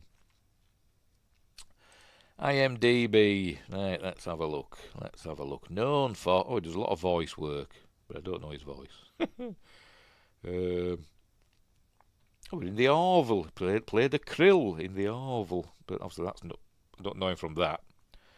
Because they're very heavily made up, aren't they? I don't know. Maybe he's just looks like somebody else. Because there's nothing jumping out. Lots of voice work for games and stuff. Not seeing that. The Event, that was a TV series they were in. I've not seen that. They were in ER, but I never watched ER either. I don't know him from that. I know him from Star Trek The Next Generation, The Defector. That's where I know him from. I don't know. It could be anything. I think what it is, he looks, in that scene that we saw him in, he looked a little bit like Adam Baldwin. Is it Adam Baldwin? The one that's not one of the Baldwin brothers. That we saw even in Stargate as well. It kind of looked a little bit like him in that, so maybe that's what's confusing me. Anyway. Right, where were we? A little diversion about a minor actor. He was in The Neighbours with Takei. I've not seen that, so I don't know. Yes, a lot of US TV and games and voice work and stuff like that. Josh Temple's in, never fear, mad as he are, but Ready, so it's not been around much. It's been crazy beginning to my year, way too busy. It's been a bit mad for me as well, that's why I haven't done as much videos. I've been doing more live streams than videos, haven't I, so far this year.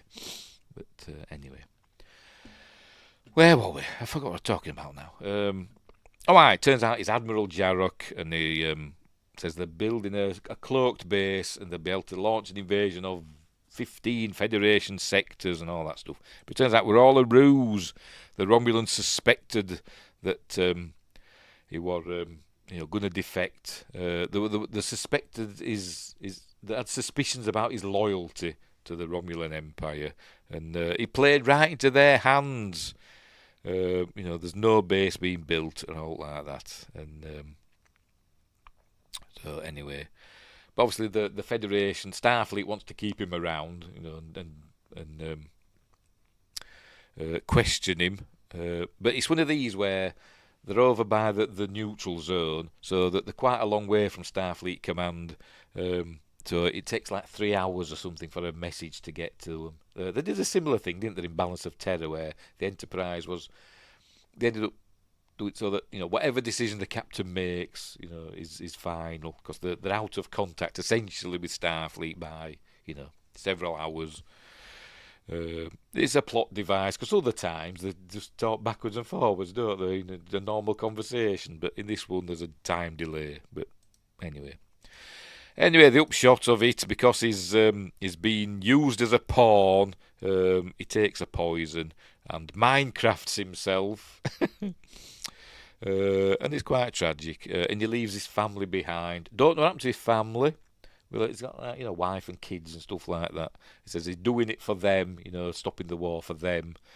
So I think probably the Tal Shiar made them disappear as well, I imagine. But yes, they end up being surrounded by warbirds. If it shows us, crying out bloody loud.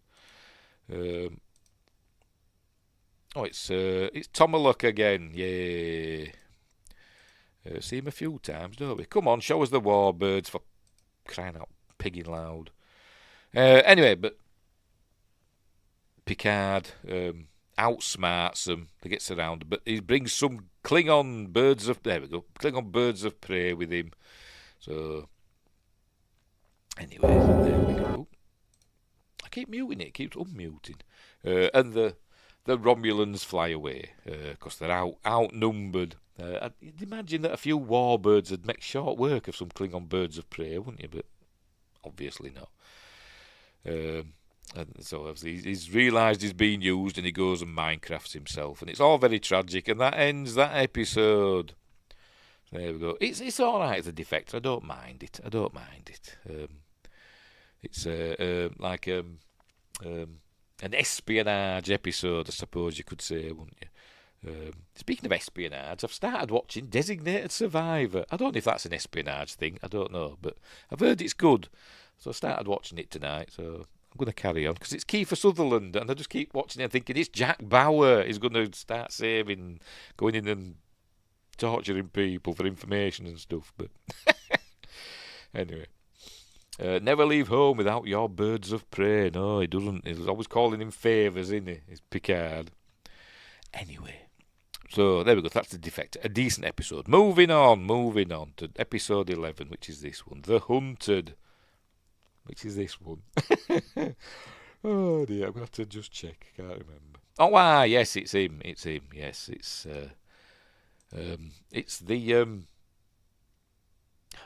Well, the first officer, or the chief medical officer of Voyager, I can't remember which one. I think it was the chief medical officer of Voyager wanted before they got to the Delta Quadrant.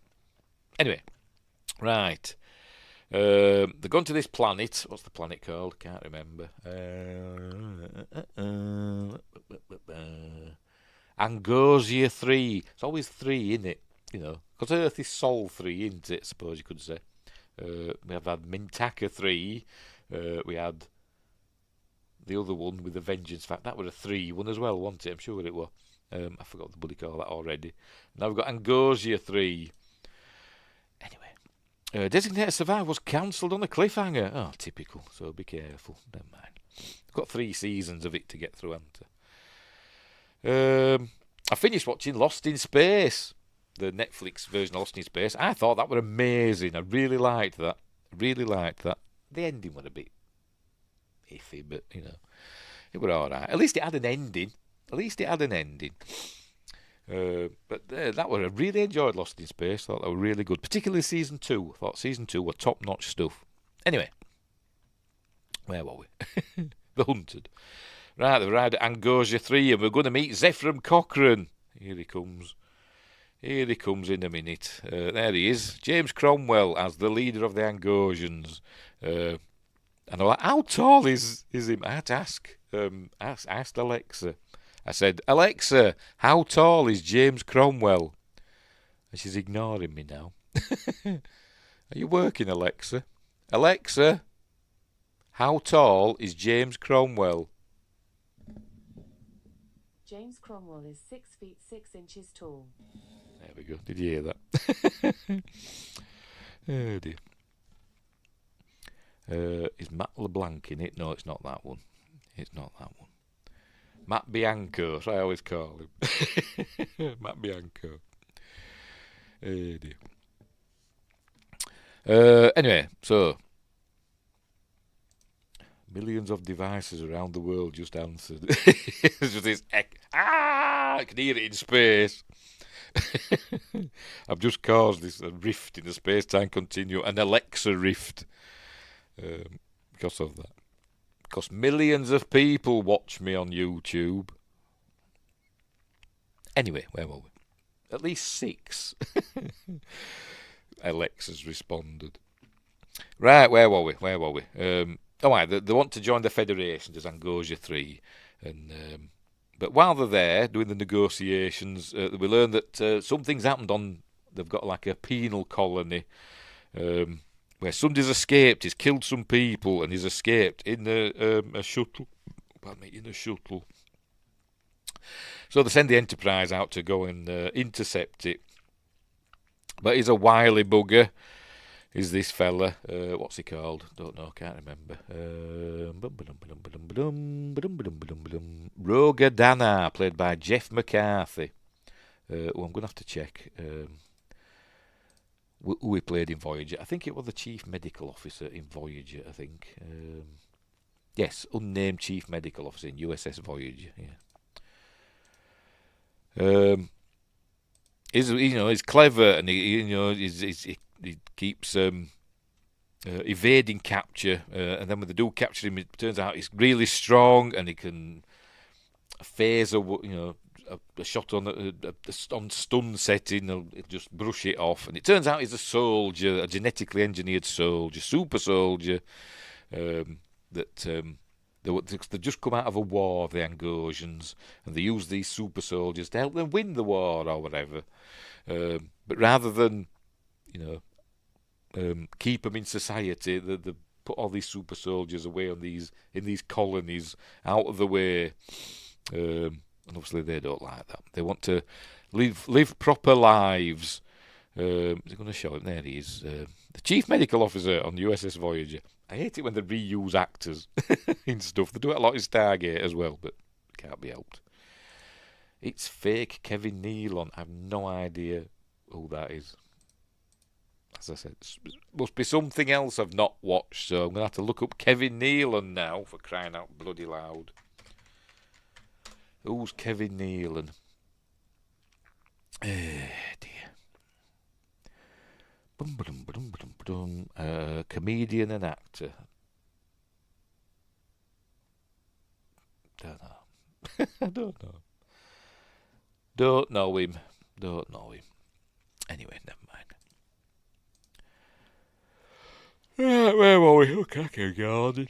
So anyway, they captured him, and they never change his clothes. They say, you put some clean clothes on, because the clothes you've got on look like shit. Put some that. No, they never do. So he's walking about in these clothes that he's probably babbed and weeding and all sorts of stuff.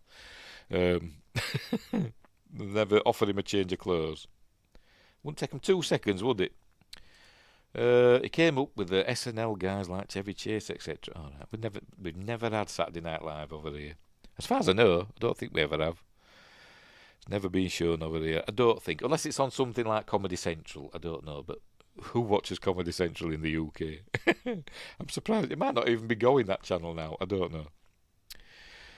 Anyway, so I forgot. I've actually forgotten what happens in this episode. They've got to find a way to, get the Angosians to allow them to go back and live on Angosia. And I can't remember. I can't remember what happens, to be honest. I think he escapes, doesn't he? Here he is. He's escaping. Look, and they've got to capture him again. And I've actually forgot what they do. I genuinely have. This might be another episode I fell asleep to.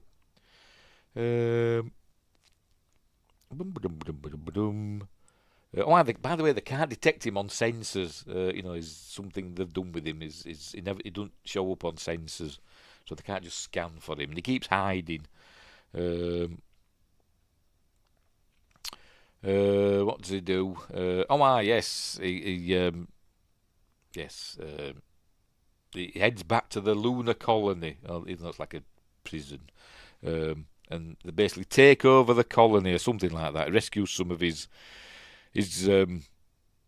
fellow soldiers, and then they head back to Angosia and want to start a revolution there. And essentially, Picard says, "Well, it's your problem. It's nothing to do with us because of the Prime Directive. We can't interfere. Looks like you've got some negotiating to do with these super soldiers. See ya," and off they go and leave them. Did Angosia ever join the Federation? Don't know, but that's it. So, and they say all we want is just somewhere to live. But anyway, hello, Josh Temple. So there we go. That's the Hunted. It's fine. It's all right. Couldn't they be bothered? Well, I wonder if there was supposed to be something through that window, a cityscape or something. And they just thought, leave it blue. It'll be fine. I don't know. But, it's fine. It's the Hunted. It's, a passable episode. It'll do. Next up, The High Ground. I think this is the episode that was banned in the UK for quite a while. Is it this one? Let me check. It's the one with the terrorists, isn't it? Am I allowed to say that? Yes, due to a line about Irish reunification, the episode was initially not broadcast in the United Kingdom and the Republic of Ireland.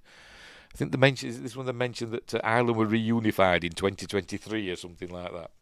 It's still not happened, in case you didn't know. Yeah, so there's Beverly's doing some medical stuff or whatever on this planet. There we go. There's been a terrorist attack, and she gets kidnapped. These terrorists have got these special transporters that are super dangerous. Use them too much and they'll end up killing you. So it's all about trying to get Beverly back. There they are. And I say it's an episode about what terrorists are willing to go through for their cause and all that stuff. It's not the best episode, to be honest, but it's also about the victims of terrorism and the winners and losers on both sides. I suppose they're trying to take a balanced view of it. That not all the terrorists are bad, not all the good guys are bad, or good or whatever. There's 6 of one and half a dozen of the other. Anyway, they obviously they rescue Beverly and all that stuff, but it's a never-ending cycle. That's what they're trying to get to. But they try and alleviate it, like a kid at the end that picks up a rifle, aims it at him, and he puts it down and walks away. Said that could be the beginning of peace. One boy putting down his rifle and all that stuff. But anyway. So yeah, as I said, this one was banned in the UK for a while. Not anymore, but obviously because it's there. But I'm trying to find that line about Irish reunification. Oops, pressed the wrong button. Oh, don't matter, it's fine. Let me have a look. What's it called? The High Ground. Is it High Ground? The Higher Ground? I've forgotten. Never High ground. High ground.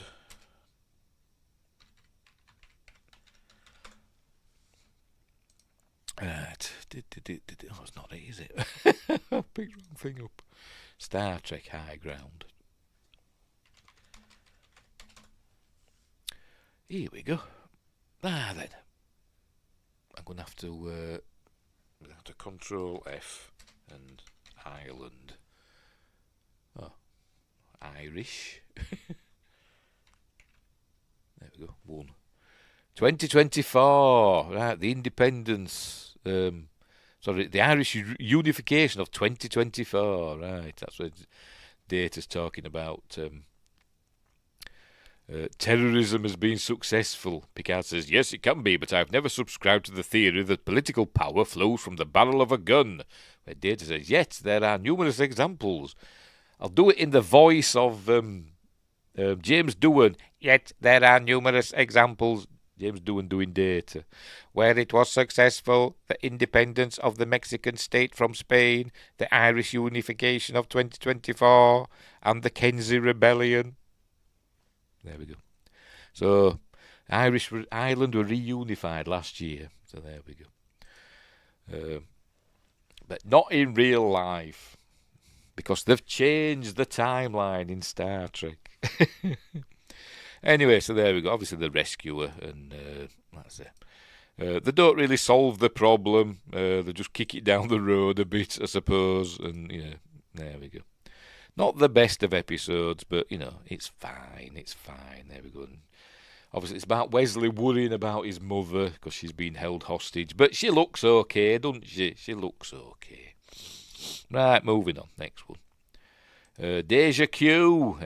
This is the one, isn't it, where Q's been punished for whatever reason.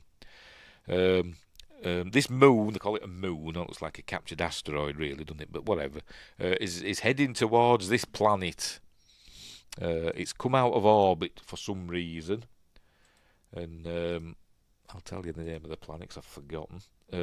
Braille 4, not a 3, it's a 4 this time. This moon is going to crash into Braille 4, so they've got to try and find a way to stop it. And they're going to try and use, there they are, there's the Braille-Aliens. And they've got to try and find a way to stop it. But then Q appears in the nude, and he says, hello, it's me. And we learn that the Q have stripped him of his powers. Obviously they think he's got something to do with this moon coming out of its orbit. I don't know if we ever find out how it's happened. It's just something that has happened, because they can't explain why this moon has just suddenly started heading for its host planet. I don't know if they've mentioned it. They might do, I can't remember, but they think it's Q, and he says, what are you up to, Q? He says, it's not me, I ain't got the powers anymore. And he doesn't prove, obviously they don't believe him, and I'd have been like, if I were Q, I'd have been like, look, nothing's happening. But anyway, they give him these clothes to put on, and he's not happy. He says, these aren't my colours. So it's been a bit of a mangy bugger, as we say in Yorkshire, in this episode. He can't cope with being human. Worf says, what do I have to prove that I'm human? And Worf says, die. Oh dear. Anyway, they're trying to find out a way to stop this moon, and they're trying to use the tractor beam and stuff like that to try and push it out of the way, and it's not really working. They're moving it a bit, but not enough. Obviously, Q's got all his memories and stuff. He can remember things, but he can't do anything, super godly, omnipotently, if that's a word. But they try and use his knowledge to help, and obviously he's not doing well. He comes across Guinan. She stabs him with a fork to prove that he's human. But there you Anyway, the Calamarain arrive. Not Alamarain that we see in Deep Space Nine. Calamarain arrive as there's non-corporeal aliens, and they want Q. They must have learned that Q is human now. Don't know how they've learned, but they just have. So they're after Q because he tormented them at some point. And they keep attacking the Enterprise to get to Q, and obviously the Enterprise is trying to protect him because that's what humans do, which is why Q went to the Enterprise, because he knew that they'd protect him. Anyway, oops, but so while they're trying to hang on. While they're trying to sort out this moon and all that stuff, and the Calamarain keep attacking the Enterprise and draining the shields and stuff like that, and interfering basically with the Enterprise trying to stop this moon crashing into Braille 4, Q decides he's had enough. He don't want to be human anymore, and he says he's fed up, and he says he'd rather die than carry on like this. And he steals a shuttle. He's going to try and draw the Calamarain away from the Enterprise. That's what he does. And then Corbin Burnson. Corbin Burnson appears as Q2. In a minute, here he comes. There he is. And he actually just calls him Q, but apparently it's Q2, they call him. And he says, hello. You've done a kindly act. What do they call it? Unselfish act. I forgot what the phrase they use exactly. There we go, selfless act, there we go. Why that makes a difference, I don't know, but he says, if I go back, let you die and go back and say you've done this selfless act, I'll have to explain it for centuries to the others. So this little selfless act of saving the Enterprise from the Calamarain gets him his Q powers back. So it's right, fair enough, you got your Q powers back. So, anyway, and this is, there it goes, good. It gets the Calamarain in the palm of his hand. He says, if you thought I tormented you before, but then the Q2 pops out, so Q, never mind, blows him away like that. Anyway, whatever. Then he goes back to the Enterprise. Oh, we learn that the moon now is in a stable circular orbit, which would be weird in itself, because very rarely celestial bodies in perfectly circular orbits, but that's what they say this one is. But anyway, a Q appears on the bridge, and it's all amusing, with a mariachi band playing his trumpet. So he's happy that he's got his powers back. Look, I'm immortal again, omnipotent again. Gives Riker some sexy ladies. Not interested, so he gives them to Worf instead. And this is the bit where he gives Data a gift, and this is where he makes Data laugh, which is very funny, I must admit. It's a very contagious laugh. Here we go.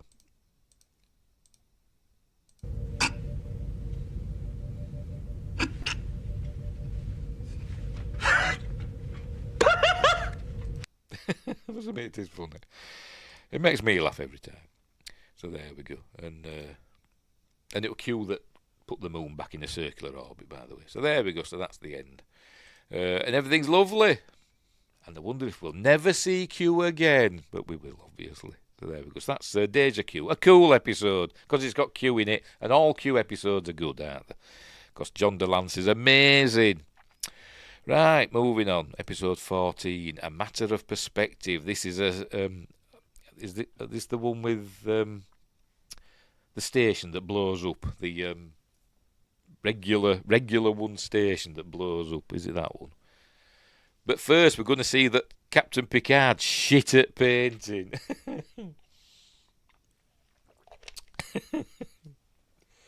They're all painting a nude woman. There she is. Probably not land on it, but never mind.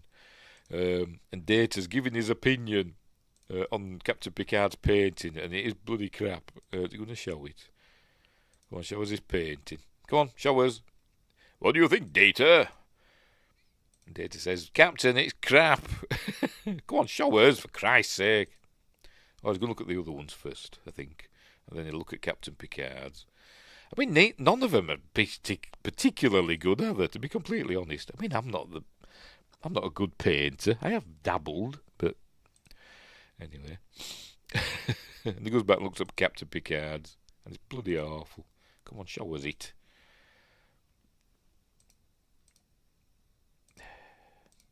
I mean, it could be argued he's trying to... come on, show us it, for Christ's sake. Oh, never mind. Never lands on the bloody thing you want, does it? Show us his painting, Netflix. You swine. Come on. Oh, it's so annoying. It's so annoying. It's this 10-second jump. You can't adjust it. It's not going to show us his painting, is it? Because it's that bad. Netflix don't want to show it. Come on. It's annoying me. It's annoying me. Probably going to get a bloody copyright claim now because I've been playing that. Oh, sorry. Defector, not one of my favourites, says Gary9872 over on Rumble. Sorry about that, Gary.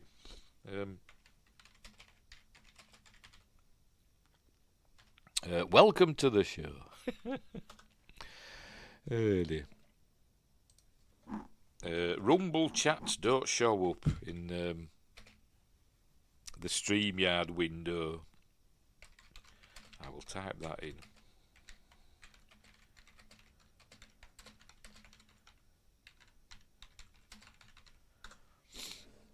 Anyway, so let's welcome to the show. Defector, not one of my favourite episodes, he said, Gary 9872.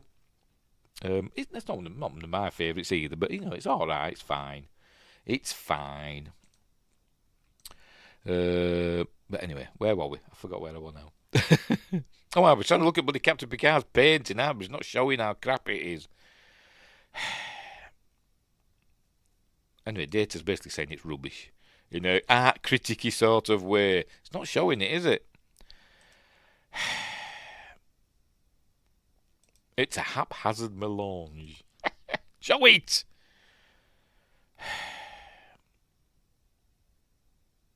Oh, look, Proto-Vulcan. So it's Mintaka 3. Mintakan. Still not showed it, has it? They're going to show it.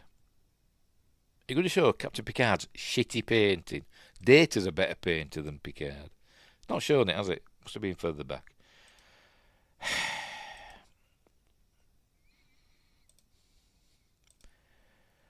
Getting on my nerves. Oh, whatever. I mean, she hasn't even painted the bloody woman. She's painted a cello or a violin or something. Art. Anyway, I forgot what episode we're on. Oh, my matter of perspective. Painting. It's showing that, you know, the eye of the beholder and all that stuff. In art, you can change things, whatever, blah, blah, blah. Right, so, yes, they're going to this station where there's a scientist is doing this, I think, warp research or something. Researching some sort of energy or whatever at this station. And, hang on, let's get to it. Is it this bit? It might not be that one. I don't know. I've forgotten. Where are we? Matter of perspective. Yes, it is that one. It is this one. Riker and here we go. There we go. See, Riker and Geordie were over on this station, and they're beaming them back. And suddenly the station explodes. Is it going to show it? No, I think I've gone too far on. Hang on. There we go. Back a bit further. There we go. The station explodes just as they're beaming Commander Riker back. It just blows up. And that's it. It's a regular one type station. If it's going to show it, tell you, bloody Netflix is crap at doing stuff like this. There it is. Good old regular one. Actually, that's not, is it? That's basically that's from Star Trek the Motion Picture, isn't it? It's the orbital office complex, isn't it? It was upside down. Anyway, it blows up, and they must have. I don't know. There's just like one fella on board. Where's everybody? It's this huge station. But anyway, there's one fella rattling about in it. It's like Geordie, isn't it, on his Fleet Museum at wherever the hell that was. It's a massive starbase thing. I think there's just Geordie rattling about inside it. But anyway, they managed to beam him away just in time. He says, "Oh, glad to get you back, Commander." He says, "Wow, what's up?" "The station just exploded." But then Riker gets accused of murder because there was this scientist on board. And here we go, an investigator comes from the planet. And he says, "Want to arrest Commander Riker on suspicion of murder." So they've got to sort out what happened on the station. So they're going to recreate it in the holodeck. What happened, from the testimonies of people involved who were there. And obviously from Riker's point of view, he goes aboard and we see that there's the scientist and his wife's a bit flirty and she's trying to seduce Riker. And we see it from his point of view that, we're all above board and everything and all like that. But and he doesn't know what happened. But then we get her point of view, her, statement or whatever, and we see that she's saying, and it's also pointed out that she's kind of flirty with him, but she's saying she's all above board, and Riker were jealous, and he wanted to kill the Doctor, and he fired his phaser. Is this going to show it here? Is it going to show it? Just as he's beaming, he's going to shoot his phaser and destroy the station, just as he's beaming. Oh, not showing that there. So that's from her point of view. That's what she said happened, even though she wasn't there. But never mind. But anyway, meanwhile, the Enterprise, we see that weird stuff's happening, and it's not showing it, is it? Because there we go. Is it going to show it? There we go. Parts of the ship are starting to get damaged because part of the scientist's work, it was like transferring energy from the planet or vice versa. This has caused a weird sort of radiation, which is affecting the Enterprise, and it turns out that's what happened to the station. That's what happened. But obviously Riker didn't kill that man. This is the perspective of the other woman, that he was seducing her and all that stuff.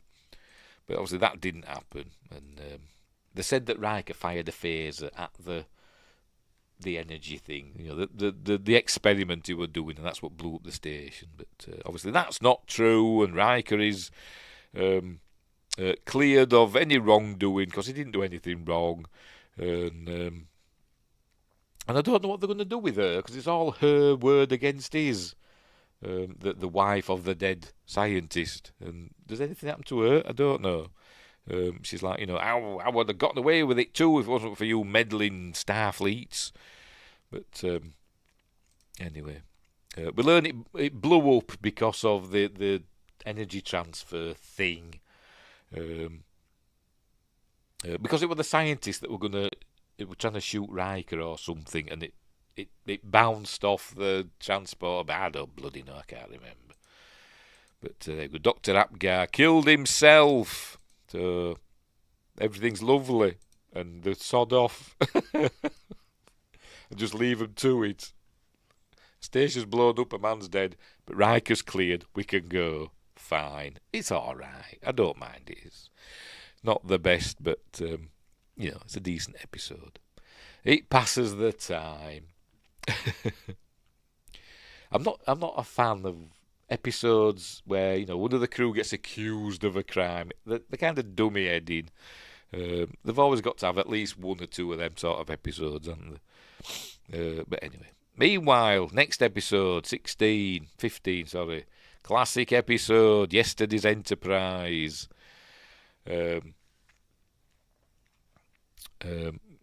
This is in people's top episodes, isn't it? I don't think it was in mine, was it? In my top episodes, was it? No, it wasn't. But I do like it. Obviously. But Yesterday's Enterprise, where the Enterprise D goes... no, it doesn't go back in time. The Enterprise C jumps forward in time, doesn't it? Or is this where Worf drinks his prune juice? I think it is. A warrior's drink. To keep him regular as well. I don't know, but is it this one where he laughs?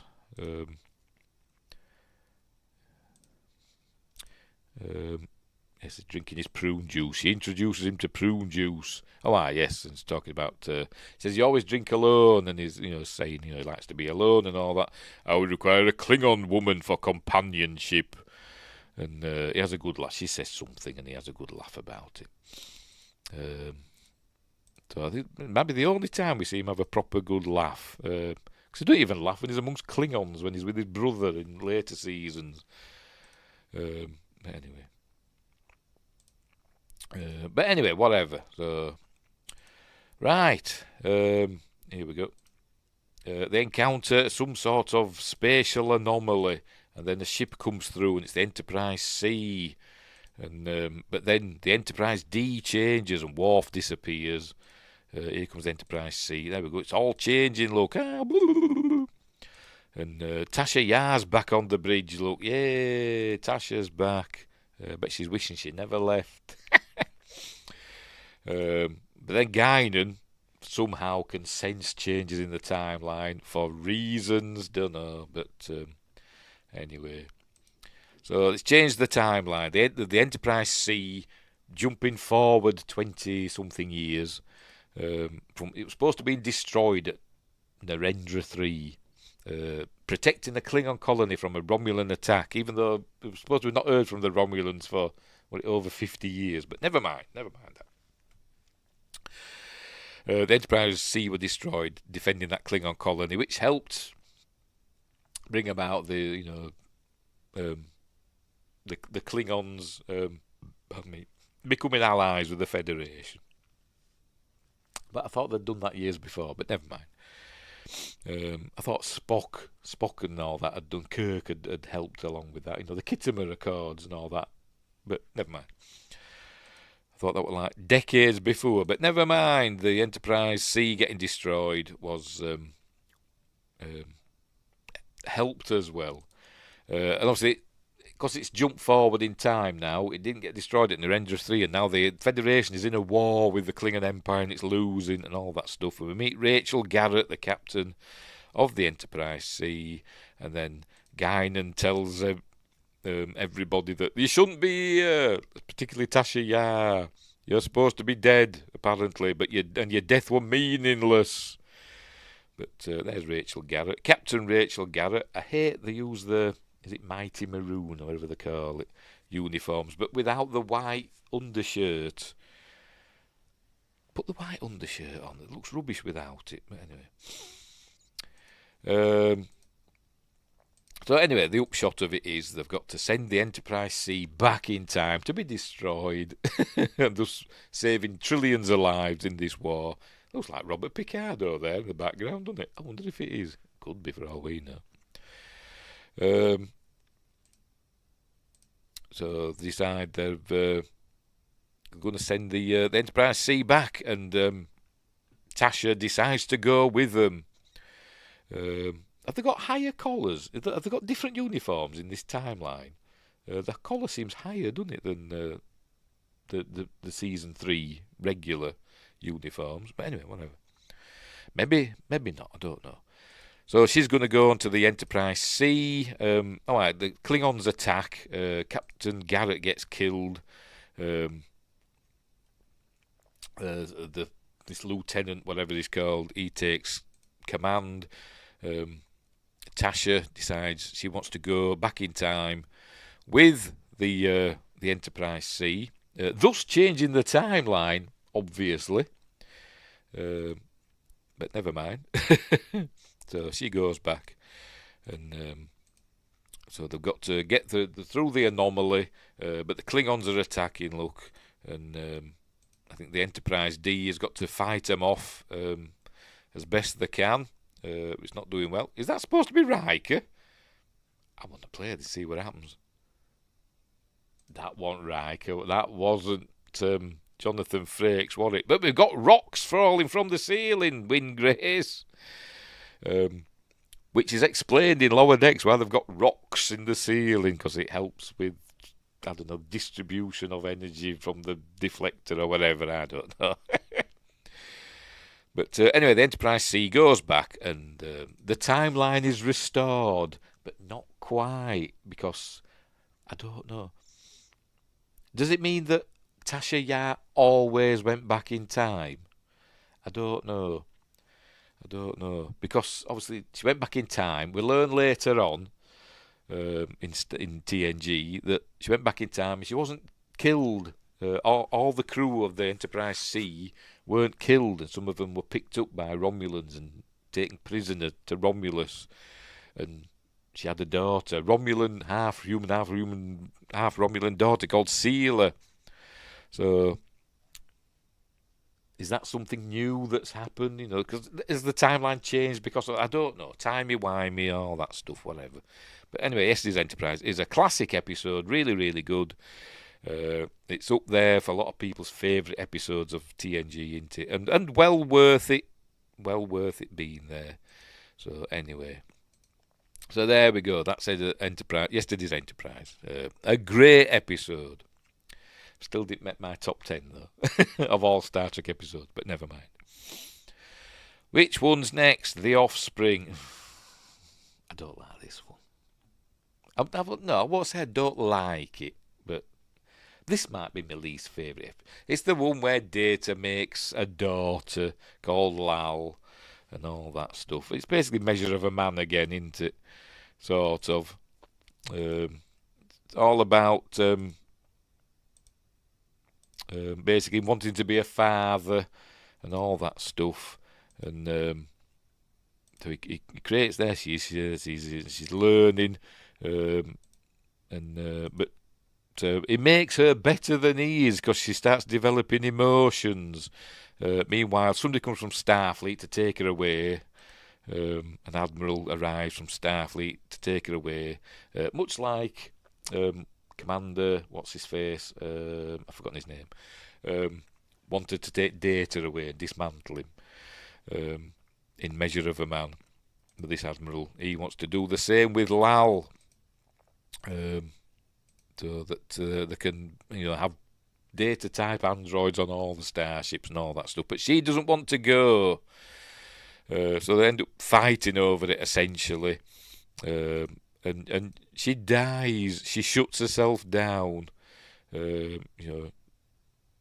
can't. She doesn't want to leave, and whatever. And it overwhelms her, and she shuts down, and so it basically dies, and everybody's sad. And Data's kind of sad, but obviously he doesn't know. He doesn't show sadness, doesn't show emotions, but he's downloaded all her memories and everything into his neural net, so he says she lives in here forever, which is kind of nice, I suppose. It's a nice, poignant ending, but still not my favourite episode. But anyway, off they go. So that's The Offspring. It's whatever.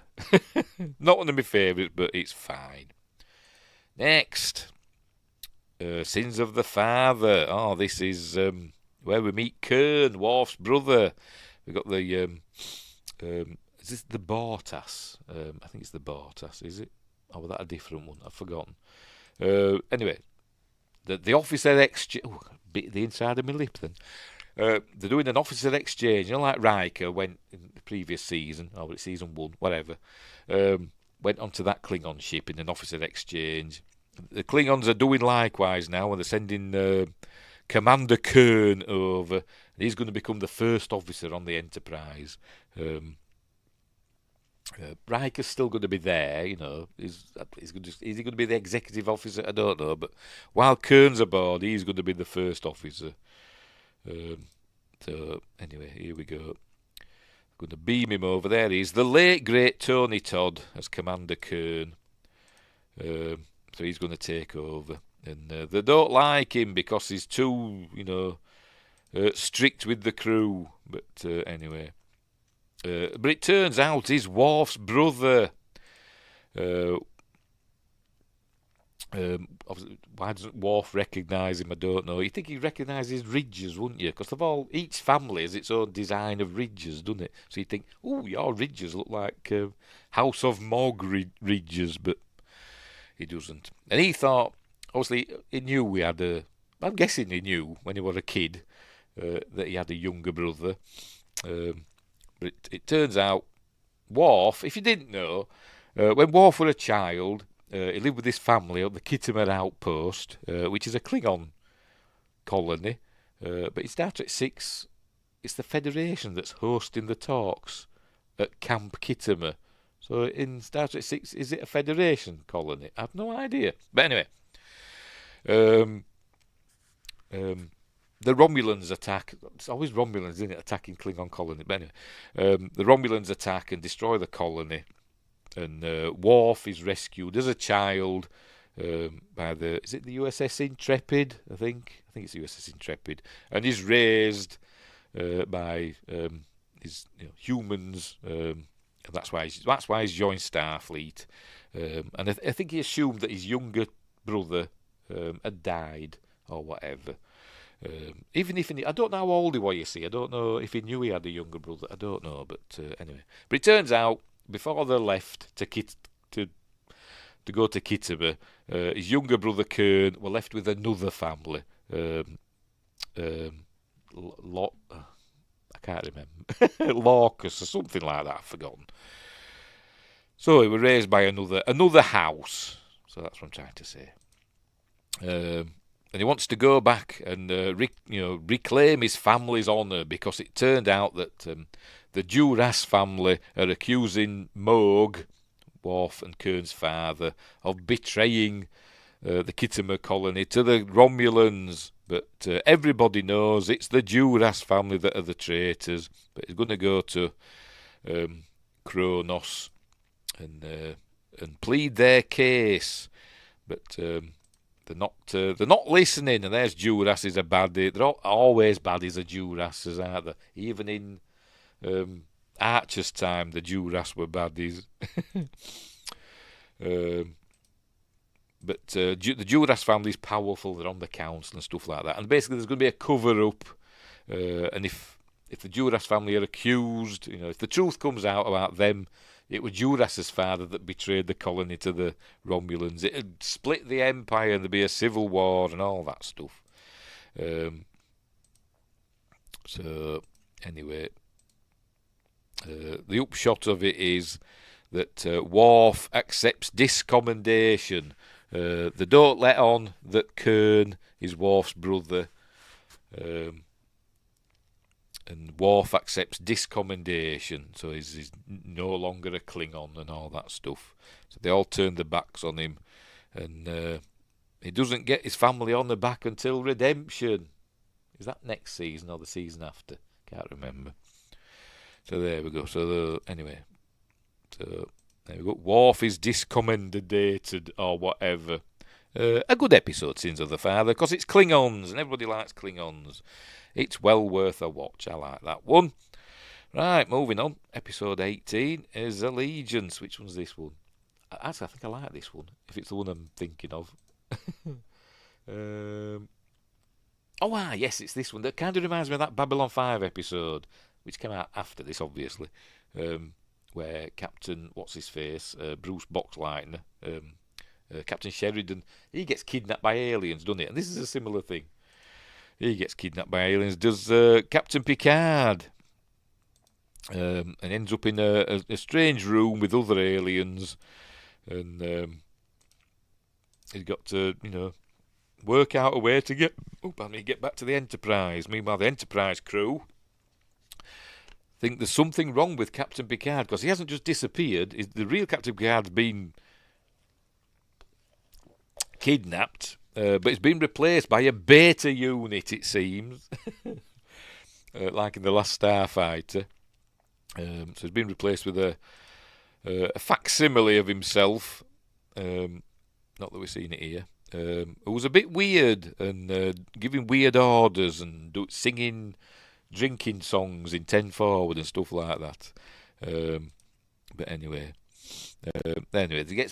the real Picard has got to deal with. He's in essentially a prison cell with this Bolian woman. Bolian women have hair, it seems, and another fella. Is it Trandoshan? I don't know. I can't remember. Let me look it up. Who is it? Who is it? There's Esok. It's Chalnoth. He's from Chalnoth. Where they get Trandoshan from, I don't know. But and there's another Kovathol from Mizar 2, Starfleet Academy Cadet Harrow from Belarus 9. Does that mean that she's Bolian? But anyway, I always thought Bolian's from Bolia, Belarus 9, whatever. And Philosopher Kovathol from Mizar 2, that's him there. If you can see my mouse pointer, you can now. And this is Esok from Chalnoth, who's a bit like, he's one of these, an aggressive. See if I can find a picture of him. He's a bit monstrous. I'm going to show him. Come on, go back. Hello. Come on, show him. Show him from the front. Hello. There he is. Look, he's kind of scary looking with teeth and that. But he's not a bad person. But he's going to get hungry. He can't eat the food that they're leaving for him. So he's going to eat the philosopher chap. Anyway, they've got to find a way out of their problem. The Enterprise crew have got to find a way to deal with this new captain who's acting weird. He goes dancing with Beverly and all that stuff. They're going to mutiny, essentially, because he's doing weird things. He's sending the Enterprise to weird places when they're supposed to be doing other things. But it turns out it's all a ruse. Hang on, where are we? And she's... Oh, Pete's sake. The Starfleet cadet woman, here she is. She lets something slip that she shouldn't know about being a cadet, and it turns out she's another sort of alien. Are we going to see him in a minute?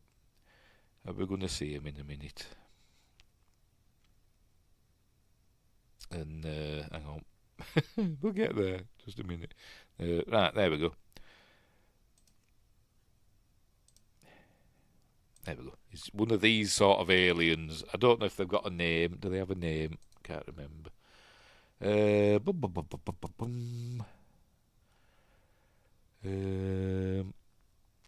Yeah, I don't think it says.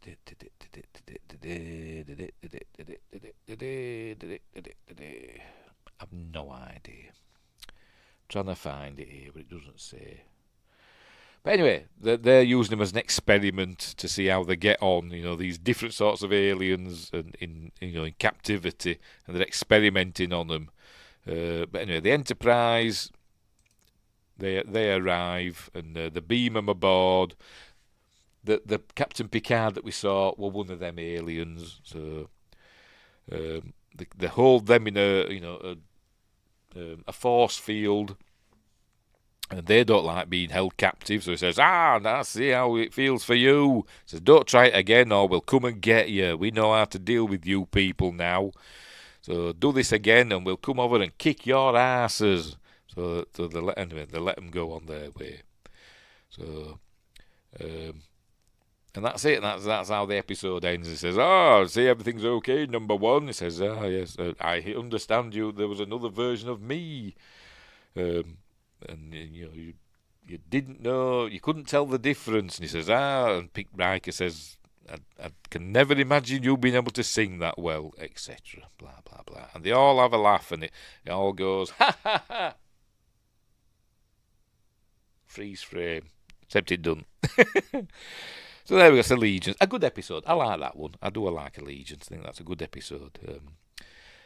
This episode coming up, I'm not a huge fan of. I said at the beginning there were episodes. It was a good season. It is a good season, and there's no episodes in it that I hate or anything like that. But there are episodes that I don't like as much as the others, and this is one of them. I'm not a big fan of Captain's Holiday. I don't like Riser episodes. I don't like the Riser episodes in Deep Space Nine, and I think they even had one in Enterprise as well, didn't they? But I don't know why. I don't know why everybody wants to go to Riser. It looks horrible. But anyway, Um, right, so Picard goes to Riser because he's exhausted. So they say, go to Riser, have a week off. So he goes to Riser, meets up with Vash, who we see again later. Um, she's on.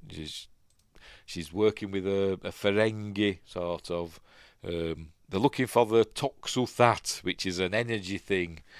And there's agents in quotes from the future. They want the Toxuthat, and Picard's going to help them get it. But this Ferengi and Vash, they also want it. Picard has a relationship with Vash. Just say, oh, you all have a wonderful time here. You'll be full of riches and calm. Talk with you all later. See you later, Josh. Sorry he couldn't stay very long, but Happy New Year, and I hope everything's cool for you over there. Where were we? Yeah, there's a relationship with Vash, and anyway, they're after this Toxuthat thing, which is it's like a crystal or whatever. It's an energy device. Well, the Ferengi that we see, whose name I can't remember, but it's played by him. What's his face? Rom from Deep Space Nine. I forgot the name of the actor now. I can not remember the name of the actor. Cause I can never remember the names of actors. Max Grodenchik, there we go. Plays Sovak. He don't play Rom. He plays Sovak in this. Max Grodenchik. It's in Deep Space Nine as Rom. Quark's brother. But anyway. So they go on to this thing, and they're looking for the Toxuthat, but they can't find it. Sovak appears and tells them to dig for it, at the point of a gun, but they haven't found it. It turns out that Vash had it all along, and then the agents appear. There, he's got it there in his hand. Then these agents from the future arrive. Turns out they're not what they seem as well. I think Vash tells him that. So he destroys it. I think the Enterprise arrives and he orders. I don't know if you can destroy it with a phase or whatever. Maybe they haven't got any. I don't know. But he orders that the transporter code 14 or something, which means you destroy with the transporters whatever you're beaming. So that's what he's done there. That's why there's a bit of smoke. So the Toxuthat has been destroyed. So they go back to wherever they came from. And Picard is going to go back to the Enterprise after his little adventure, and he kisses Vash goodbye, and then he'll see her again in Cupid, the episode Cupid. Is that season 4 or season 5? I can't remember. But anyway, and off they go. Yeah, it's a little adventure for Picard, I suppose, rather than him just sitting on the bridge. He goes on an adventure. It's fine, but it's not my favourite. But anyway, we'll move on. Tin Man. This is one of my favourites. I love Tin Man. But I still don't think it'll in my top 10. No, it won't. But I do love Tin Man. This is another one of my favourites. This is another warm blanket episode for me. I don't know why. It just is. It's one that just makes me feel all cosy and lovely. But anyway, they're going to meet up with the USS Hood, we know from way back, first episode with the USS Hood. It's the ship that Riker was first officer on before he joined the Enterprise. Turns out they've got new orders. They've to head to this place that's a long way away, Beta Strongren system, where there's something going on there, and they've got to pick up a passenger. That's why they're rendezvousing with the Hood. There's a passenger who's called something. I've forgotten his bloody name now. Tam Elbrun. Who's Betazoid and super duper telepathic. Played by Harry Groner, who I know from this, obviously, and Buffy. He played the mayor. He played the mayor in Buffy, didn't he? It's season 1 of Buffy, the Vampire Slayer. Played the mayor, who, spoilers, what a baddie. But anyway. Anyway, so they're heading to Beta Strongren, and it turns out that they've detected around this dying star of Beta Strongren that's going to go supernova soon. They found a spaceship that's alive, and they call it Tin Man. And Tam has been in telepathic contact with it, getting impressions from it. But also the Romulans know about it, and they're sending some D-Deridex class warbirds. This is the first time we hear this classification. I think they were called like type whatever warbirds before, but now we know the D-Deridex class are heading to intercept as well, but they're slower than the Enterprise. Soup or Nova? I'll take the soup. Oh dear. Did it sound like I said soup or Nova? Whatever. But anyway, so they get there first, but only just. But here comes a warbird. Hang on, where are we? But it's going to attack. It's going to attack. The warbird gets there at the same time as them, but it's overtaxed their engines. But they're going to attack Tin Man. If nobody else can, if they can't have it, nobody else can. And it gives a warning. It gives a warning to. Hang on, where are we? To Tin Man. Are we going to miss it here? Bloody hell, where are we? He gives a warning to Tin Man, and it destroys the Romulan ship. If I can find it. It's here somewhere. There it is. Here it comes. Look. Pew, pew, pews in a minute. There we go. Dear. Is it coming now? There it goes. It's heading into the system. It's going to destroy Tin Man, and he sends a warning to it. He says, "Come to... protect yourself," or whatever. Have I gone past it?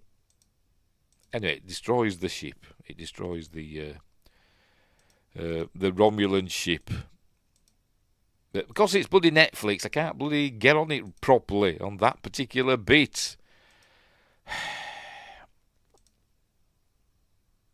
I don't know. It's whatever. It destroys the Romulan ship anyway. I wanted to show you, but it's not showing me, is it? Come on, bloody hell.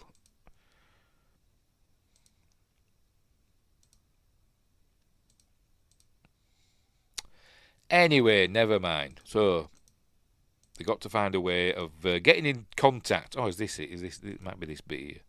Might be this bit here. There we go. There we go. It's back there, look. Right.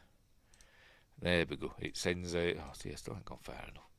There we go. It sends out an energy wave, and it destroys the Romulan ship. And Scottish Geek guys here saying, "Howdy, folks." We're on Tin Man in Season 3 of TNG. It destroys the Romulan ship, just like that, and slightly damages the Enterprise as well a bit. There we go. Woo. So I realise he's been in contact with Tin Man. Anyway, so they're going to go over to it. Another Romulan ship arrives, by the way. So anyway, Tam Elbran and Data beam over to Tin Man, and basically Tam Elbran, I don't know, becomes Tin Man's crew. And hang on, did the TNG marathon back in the late 90s over the course of a summer. Good times. I've been doing bloody TNG marathons now. I wish I'd never started doing this. But anyway,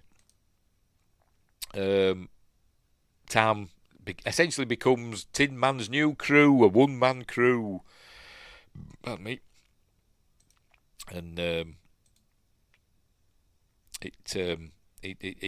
he sends Data back to the Enterprise.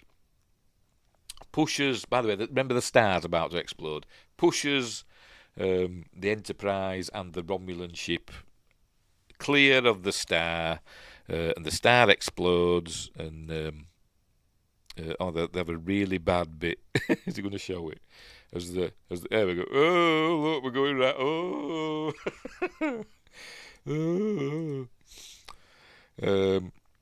pushes them away so that they're out of the blast area of the star. And the star goes supernova, and then they said there's no sign of Tin Man. So I suppose we're led to presume that it's gone off somewhere because it wanted to die. That's why it had gone to the star that were going to blow up. It wanted to die, did Tin Man, because it hadn't seen another one of its kind. Its own crew were dead because of radiation, an accident, and it hasn't seen another one of its own kind for millennia, and it wanted to die. But now it's got a crew, sort of, in Tam Elbrun. So have they gone off to have adventures? I don't know. Windgrace is going to tell us now that there's been books and stuff about it. Tin Man and Tam Elbrun's adventures. I don't know, but there we go. So that's the end, and we get a little scene with Data, who says, I know now, because of Tin Man and Tam Elbrun, I know that I belong here on the Enterprise. And she goes, you do understand? And he's like, of course I do, I'm amazing. So there we go. So that's Tin Man. Really, really good episode. One of my favourites, and top-notch stuff. Scottish Geek Hours. DS9 was my jam, though. The Defiant was cool AF. I've never been a huge fan of the Defiant. I don't know. It's alright, but, I didn't like its phasers. I don't like pew-pew phasers. I like phasers. But never mind. I know it was designed to, to fight the Borg, wasn't it? I think the point of its pulsy phasers was each pulse was a different frequency, wasn't it? To get through Borg adaptations and stuff. But anyway, whatever. I thought Lower Decks would bring them back, to be honest. I thought there'd been a mention, wouldn't you? Or even Tin Man should have showed up in one of the, the bits where they're fighting the Borg and all that, and the big green hand. You thought they'd had a Tin Man coming, doing the swirly thing and a woo, wouldn't you? But never mind. Never mind. But anyway, Tin Man's a really good episode, and I really like it. So moving on, episode 21, Hollow Pursuits. This is a Reg Barclay one. Is this the first? I think the first one with Reg Barclay. This, isn't it? I think he's quite new on the Enterprise as Reg Barclay, or Broccoli as they call him, and he's not fitting in well. Here we see him there. He's Dwight Schultz as Reg Barclay. Does go on to become a popular character, but he's having problems fitting in here. Yes, he's Broccoli. Yes. So anyway, this episode, it turns out, because he's not fitting in, he's a bit of a loner, and he's he's awkward social situations and stuff. A bit like me. I'm terrible socially. So he recreates, the Enterprise crew on the holodeck, so he can either fight them or seduce them. That's what he does, and he kind of becomes addicted to it, which is why it's called Hollow Pursuits. Not hollow as in holodeck, hollow as in empty. But that's what he does, and obviously it gets him into trouble because they find out about it. But something's going on. I can't remember what's going on. There is a problem happening that Reg can help them with, and I forgot what it is. I think it's another one where there's malfunctions happening on the Enterprise, and I can't remember what's causing it.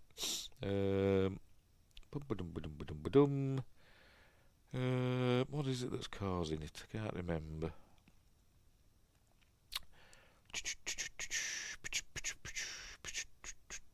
Oh, yes, that's it, yes. Because there's these malfunctions on the Enterprise, and they don't know what's causing it. And it turns out it's something to do... It's kind of a disease, sort of, but not really. Where somebody's done something. Things are replicated. Well, there's that, and there's other things as well, isn't there? Somebody handled something from another planet. Hang on, does it say? Mikolak or something. They've been to the planet. Is it Mikolak? They're taking medical supplies to this other planet, and this here, what he's doing here, it's an anti-grav platform. It's not working properly, so he goes to fix it, and it doesn't fix it properly. And one of these containers falls off and starts leaking, and whatever is leaking out of it gets into the Enterprise systems, A bit like them nanites earlier on in the season, and starts mucking it all up. And they've got to find a way to neutralise it, but they don't know what it is yet. So, but they've got to go through all his hologram problems, holodeck problems, to figure out what's going on. And he eventually figures out, because they think it's something invading their system or whatever, or some virus or something like that. But it ends up being Reg that susses out that it's not the system, it's them that's caused it. That somebody a member of the crew is what originally caused it or something. But anyway, but before that, he's got to talk to the counsellor about, because they'll find out about his holodeck activities. It's unhealthy and all that stuff. Anyway, he proves himself, because they're thinking of getting rid. Riker wants to get rid of him, wants him off the ship, but Picard says, no, he's got onto the Enterprise, so he must be a good officer. And Picard says, fix it. He's got to know that he's worth being here, essentially. And it's him that susses out what's going on. He figures it out, and they've got to, what have they got to do?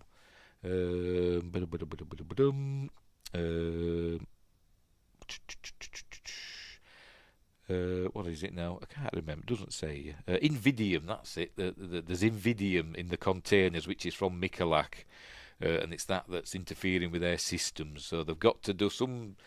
They've got to do some sort of energy field or something, a pulse that gets rid of the Invidium or whatever. There's an easy fix, basically. Because the ship goes to warp, because the injectors are stuck open. And because of this Invidium that's in it, Invidium has invaded them, whatever. Anyway, so they suss it out, and it's Barclay that works it out, and they save the ship and all that stuff. So Barclay now knows he's worthy of being on the Enterprise, so he does one last holodeck thing and says goodbye to the crew, and then ends the program. There you go. But then he says, delete all programs. NVIDIA. It's graphics, holodeck. It says delete all programs, under Barclay, except program. Does it say program 9? I think it says program 9. Whatever that is. It's gone now. Here we go. Is it? Go on, say it. Yes, except program 9. Whatever that is, don't know. Probably a sex one. There'll be a lower decker cleaning out the holodeck after Barclay's been in it. But anyway, so there we go. It's Holo Pursuits. It's fine. It's good. We get introduced to Barclay, who's a really popular character. So it's nice to see Barclay there. Yeah, it's all right. It's all right. I like Barclay episodes, for the most part. And that's it. It's really, really good. Right, moving on. Episode 22. The most toys. Oh, this one. Now it's the nostril aliens, isn't it, Windgrace? Right. They have to go to a planet. Hang on. Something's up somewhere. Hang on, let me just check it, because I can't remember. I can't remember the details. Right, yes. A planet, Beta Agni 2, the water supply has been contaminated, and they need this rare compound that's called something or other to neutralise what's contaminated this water supply. And there's not much of it around. I forgot what they call it. But the only person who's got some in the area is Kivas Fajo, played by Saul Rubinek in this. But supposed to be originally played by David Rappaport, the British actor, little person, who Minecrafted himself partway through filming this, which was sad, so that to start again, essentially. But anyway, Does it say in the in here? Production. There we go. There we go. David Rappaport, well-known British dwarf actor. Are you allowed to say that? That's what it says on Wikipedia. Had originally been cast for the part of Kivas Fajo. Rappaport struggled with depression during his life. David Rappaport, you've seen his films like Time Bandits and stuff like that. And attempted suicide, Minecraft, shortly after filming some scenes as Fajo. Rappaport later Minecrafted himself on 2nd of May 1990. 3 days before the airing of this episode. Oh, right, I see. I thought he'd actually done it while they were making this. I'm sure that's what I read somewhere, but according to Wikipedia, it was later. But anyway, yeah, I don't know. But anyway, whatever.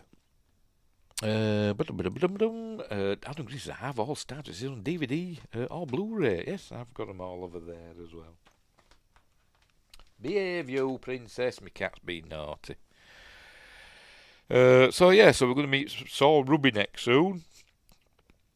Here he is. They send data over on this stupid little bloody shuttle that they keep using in season 3.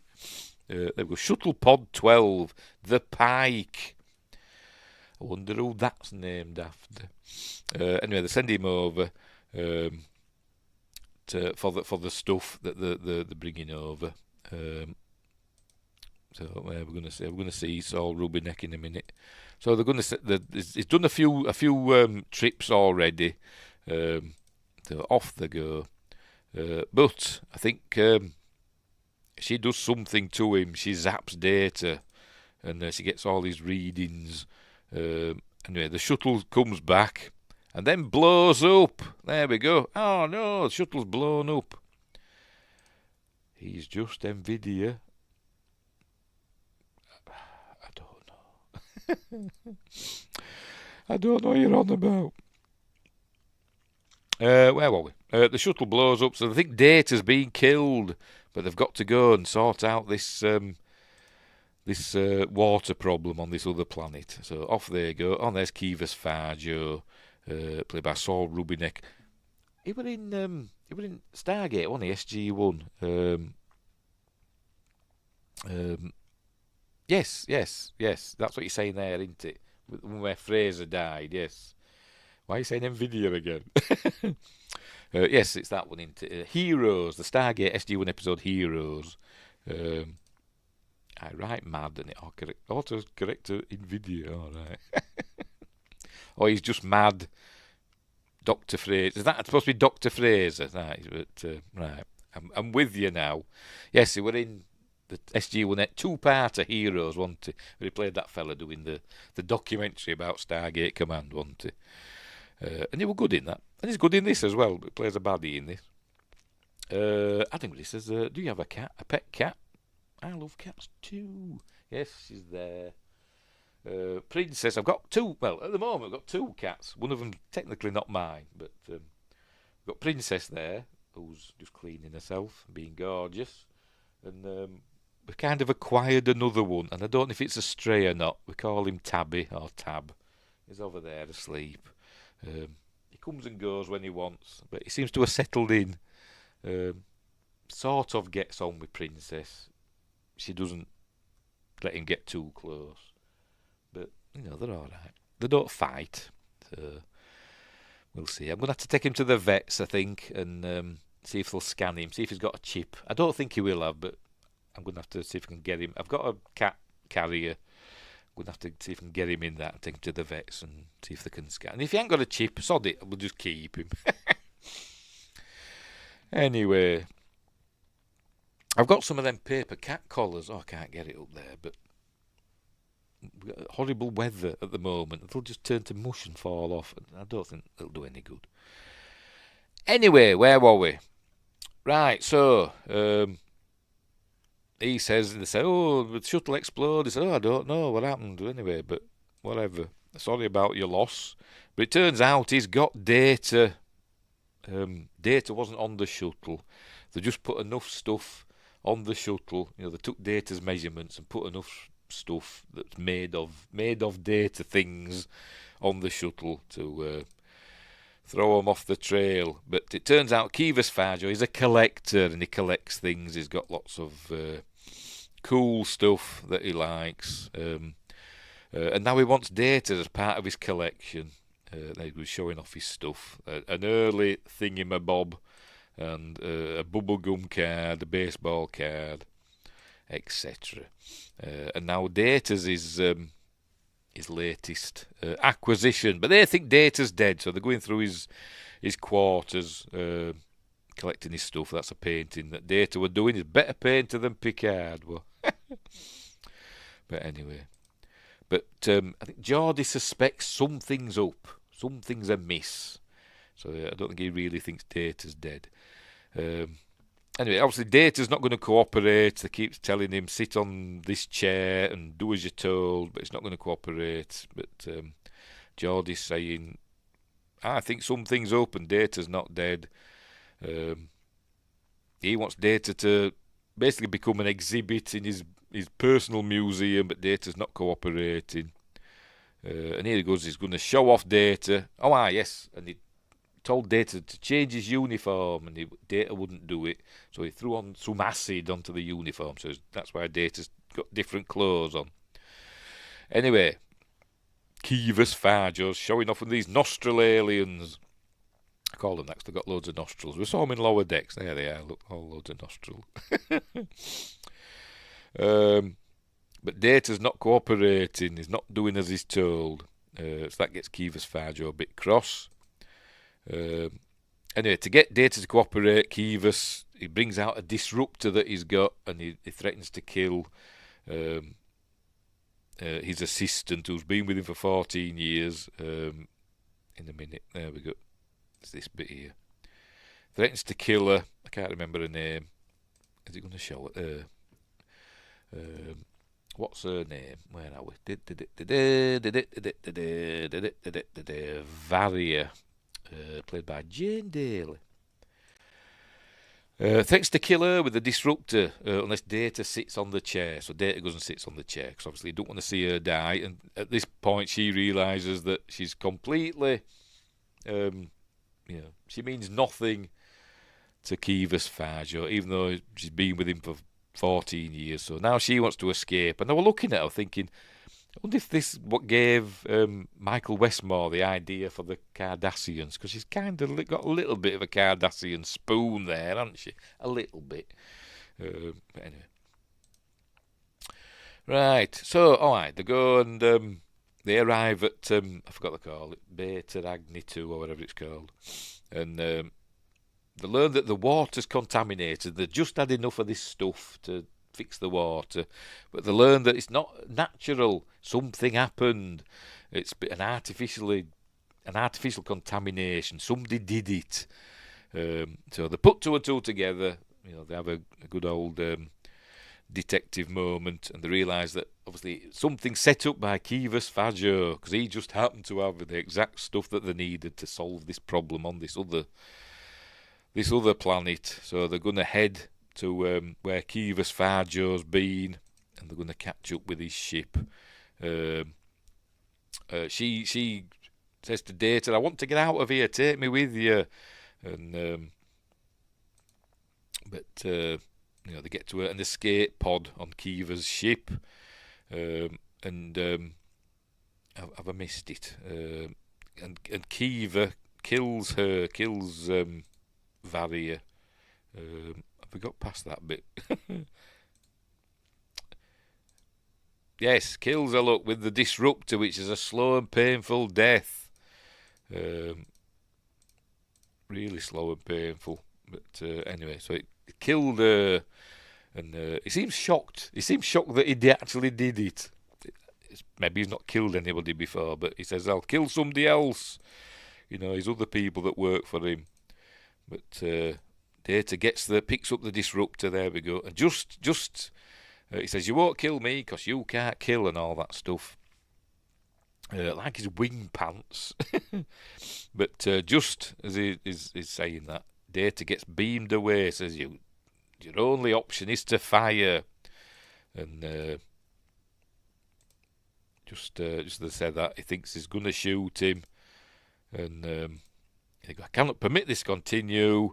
And I had, excuse me, I had a Mandela effect thing where I thought, when I watched this previously, probably on TV, that as he beamed out, there was a there at the end of the disruptor, as though it pulled the trigger, but the transporter beam disrupted it. If you know what I mean. But it doesn't, it just beams out. There you go. And but then they say, I think it's O'Brien says, or somebody, says, there was an energy discharge as I beamed him up, but as though a weapon were fired, but the transporters neutralised it. But in my Mandela effect brain, I thought I'd seen it happen as well, as though there were a light, But anyway, but never mind.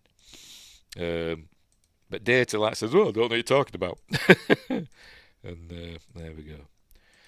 So they arrest Kivas Faggio and take all this stuff and all that jazz. And there you go, he's in prison, in the brig.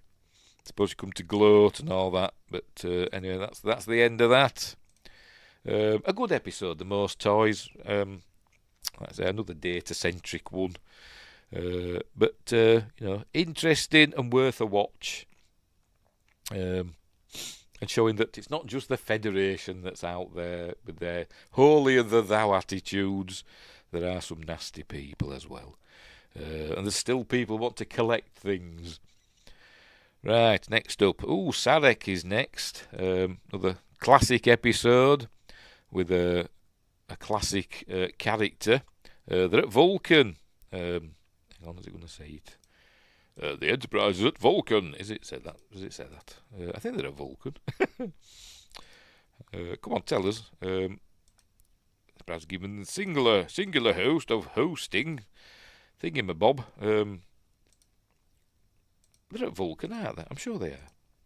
Oh, for Pete's sake, just tell us. Oh, dear. Yes, they're in orbit around Vulcan, right? I thought there were. Sarek and his 56 unknown children. Yes, and half of those are humans. Oh dear. A lot of water on Vulcan there, didn't there? A lot more than I've seen before, didn't there? But anyway, never mind.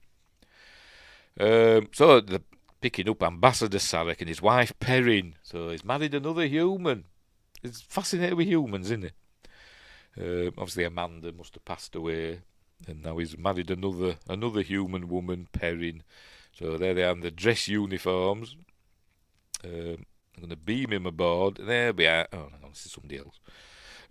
These are his aides, Sarek's aides, one Vulcan, one human. Then Sarek beams aboard. There he is. Oh, for Pete's sake.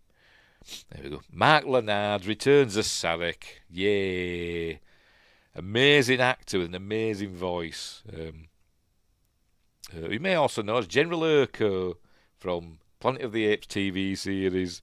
And he was in season 2 of Buck Rogers in the 25th century. He could take his head off. He was an alien that could take his head off. Anyway, but he's here as Sarek, his most famous role. Obviously, also he played a Klingon in the motion picture, and he played a Romulan in Balance of Terror in the original series. But anyway, so he's arrived. He's going to negotiate this peace treaty, whatever. They specifically asked for him, so it's him that's going to do it. But then, like a wave of it's like malcontent and anger and stuff starts going through the ship. People start having arguments and falling out. They don't know what's causing it. And it turns out it's Sarek that's causing it. He's having problems controlling his emotions because we learn he's got Bendai syndrome, which is a bit like a Vulcan form of dementia where the emotional barriers start crumbling. Because as we all know, Vulcans are highly emotional people, but they subdue their emotions. Vulcan emotions are more powerful than human ones, which is why, like thousands of years earlier, before Surak, they almost destroyed themselves because of their emotions. Also, I suppose why the Romulans are so violent and they've got their empire, because they'll have Vulcan-type emotions, I suppose. But anyway, they brought logic into their lives, didn't they? Some of them even purged their emotions with the Collinar discipline. But anyway, So his emotions are breaking down, and he's like, because Vulcans are also telepathic, that can spread to others as well. So that's why there's a wave of, anger and stuff going through the crew. And they're here at a concert, playing Mozart and all that stuff, and we see that he starts crying. See, they're watching, look. Picard sees that he's crying, look. Anyway, so they try and, explain it away as though, oh, I am fatigued. But anyway. And that, see there, a barroom brawl ensues in 10 forward because everybody's falling out. But where's the other fella? Where is he? Him. For Pete's sake. Show him. There we go. This fella, I don't know his name, I can't remember. But he's one of Sarek's aides. He's been using his Vulcan telepathy and stuff to help bolster Sarek's emotional barriers. But obviously he's not doing a good enough job because the Bendai syndrome is too advanced. And it's also a bit of a stigma among Vulcans to admit that you've got Bendai syndrome and that you can't control your emotions. But so what they've got to do, they confront Sarek about it, and he's saying, "Oh, this is nonsense. I am the same as I've always been. I am logical and all that stuff." But then he starts getting angry. Thinks it's illogical, getting really cross. So that we realise, there you go, he's getting angry. Look, so we realise his emotional barriers are breaking. So what he does a mind meld with Picard. He uses Picard's. I don't know why didn't he just use a Vulcan? I don't know. The fella that were there, or one of the Vulcans on the ship. I don't know, but he uses Picard. For what reason? Well, for reasons that'll help when we get to the episode of season 5 unification. But never mind. It's going to mind meld with Picard, and Picard's calmness is going to help Sarek get through the peace treaty negotiations. But it also means that Picard will be bombarded with Vulcan emotions, violent Vulcan emotion, and he'll need somebody to stay with him. So that's what they're going to do. So while Sarek's dealing with this treaty negotiations, Picard's freaking out with Beverly watching him, being angry and then crying and all that stuff, from one to the next, and there we go. And I think essentially showing his, confessing his love for Beverly and all that stuff as well. But it's heady stuff. But anyway, it all works out in the end.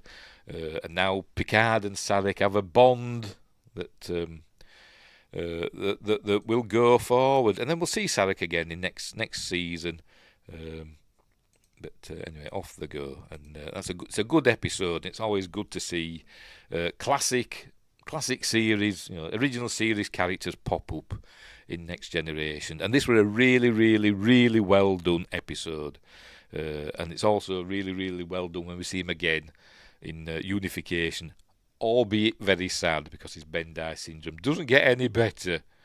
It doesn't get any better. But anyway, so there we go. That's Sarek. Right, moving on. Next one is Menage a Trois. Menage a Troy. Right, so here we go. There they are. There's something going on the Enterprise. I can't bloody remember. Oh dear. They're on the Enterprise for something or other. A reception. A trade conference on Beta Z. That's it. And there's a Ferengi on board for this trade conference. And he takes a liking to Luxana Troy. We see him here playing 3D chess with, I don't know, somebody. Riker. But he takes a liking to, there she is, to Luxana. But so she doesn't want anything to do with him. But he's taken with her. So he wants her, and So he basically kidnaps her. Um,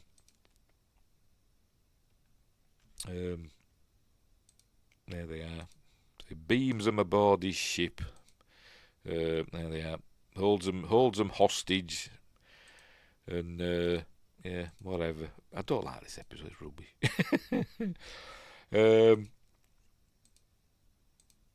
So anyway, so what happens? She says, "I'll stay with you if you'll send Deanna and Riker back to the Enterprise." But it's kind of a ruse, and Picard has got to basically say, she's mine, and all that. Destroy his ship. If I can't have her, nobody can. And they believe him.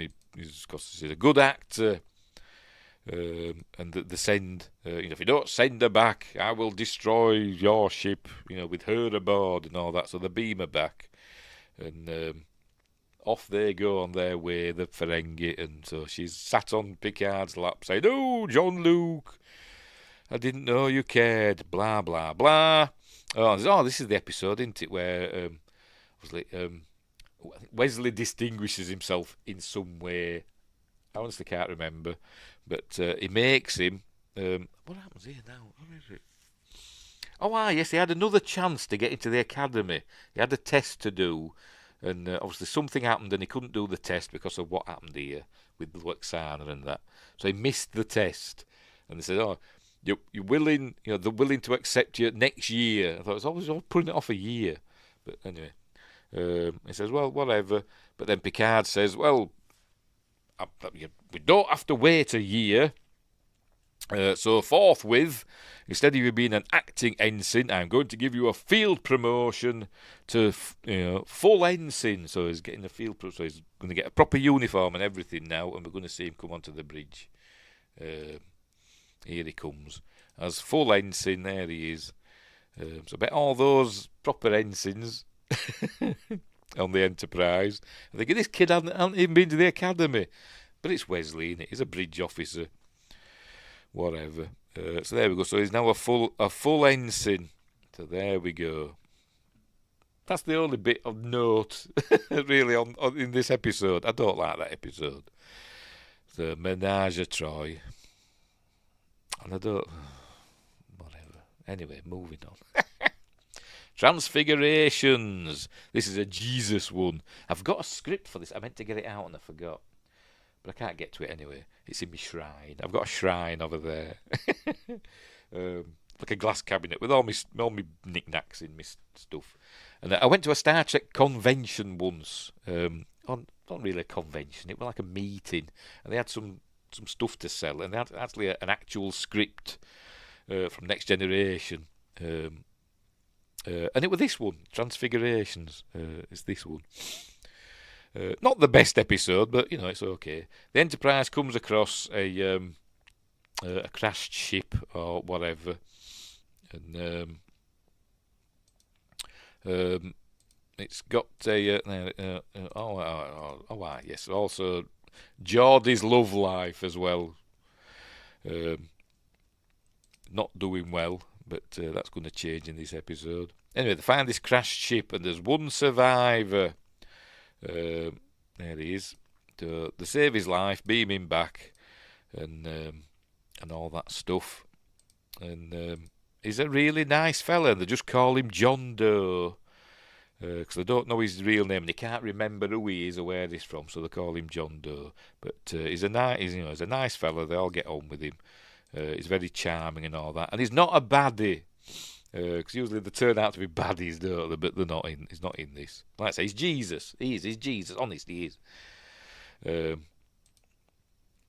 So anyway, but he's obviously got some sort of power that he's passing on to others or whatever, giving them confidence. Helps Geordie and all that, get the girl and stuff like that. And it's not the most exciting episode, but it turns out another ship appears. From where he's from. I can't remember where he's from. Let me check. Just let me check.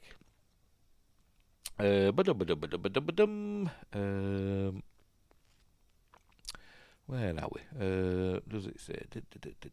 They find out what planet it's from. I don't know if it says what it's called, but they get there. But another ship arrives, and they say that planet Zalcon. There we go. They're from the planet Zalcon. It sounds like a detergent, doesn't it? Washing machines live longer with Zalcon. Anyway, and they want him because they say he's like a dissident or whatever. Is from a breakaway group that are dissidents, or the spread lies or the spread misinformation, all that stuff.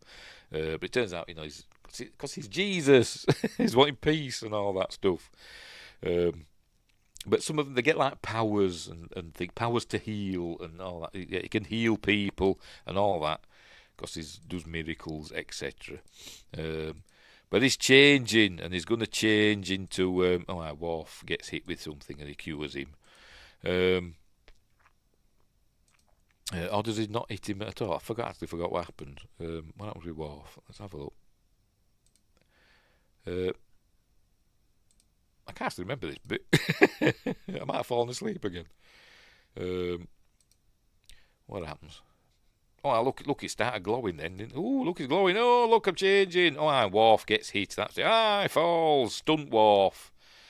Thud. So he goes over and heals. Oh, his neck is broken. Oh, yes, he's dead. Yes, Worf's dead. And he brings Worf back. I wonder if he saw the, what they call it? The koala. Oh dear, I wonder if he did. And he brings him back to life because he's Jesus and Worf is Lazarus. Lazar Worf. Worferus, whatever. So he's like, wow, this is amazing. You're like this fella that were on Earth 2,000 and odd years ago. Anyway, they want him back. But they're not going to give him back because he doesn't want to go back. He's cured. Oh, yes, because they're doing something. The baddie ones, they've got a power to choke people. They're like Darth Vader. They're making people choke. The whole crew of the Enterprise is choking. And he stops them and brings him aboard the Enterprise and says, look, I'm not a baddie. I'm a good guy, and I'm going to turn into a glowy thing in a minute. Here I go. Because we're just evolving. We're going through a transfiguration into, super duper life forms. There we go. Ooh, look, I'm turning into one of them aliens off Cocoon. Don't set me off crying. There we go. It turns into a really bad fella in a full body suit.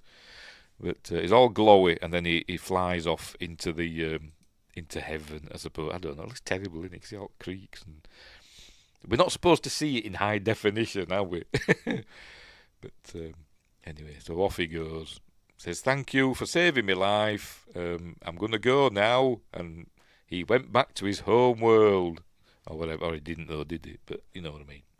He went to another dimension. Probably where V'ger is. Probably went there. So there we go. That's Transfigurations. It's all right, For the penultimate episode of a season, they could have done better. But they should have stuck this in the middle of the season, to be honest. But I don't know if Wesley in this as a full ensign. Let's have a look. I can't remember. Actually, it might not have been in this one. I don't know. Let's have a look and keep looking so you can see Wesley. This might have happened on Wesley's day off. So I don't know if we saw him in this episode. I haven't come across him. Oh, he's there. Yes, he has been in it. All right. So it had to come after. They couldn't have just stuck it in the middle of the season because he had his full uniform on. Anyway, it's fine. It's whatever. And I've got the script for it over there, which I forgot to get out to prove it to you. Never mind. Anyway, right. So moving on. Next one is the final episode, the finale of season 3. The greatest cliffhanger in all of Star Trek. Nay, all of television even. Greater than the Who Shot JR, in my opinion. The Enterprise arrives at Jure 4, where they've lost contact with the colony. And it turns out Something scooped the colony off the planet into a matte painting. Matt's back. He had his day off with that terrible backdrop in the high ground, whatever. That other episode. But Matt's back with his matte painting of a colony that's been scooped out. How do they do it? Obviously, it's the Borg that's done this. How they do it, I don't know. But anyway, same as what happened, but we didn't see it, I don't think, in the outposts along the neutral zone. But anyway, so that's it. They think it's going to be the Borg. So anyway, a ship around. The meet up with another ship, which I've forgotten which one. Does it tell us? Does it tell us which one? Oh, Pete's sake. Does it tell us? Captain's log. Come on, tell us. Oh, it doesn't say what ship it is. I don't know what ship it is. Does it say? You know what? I don't know.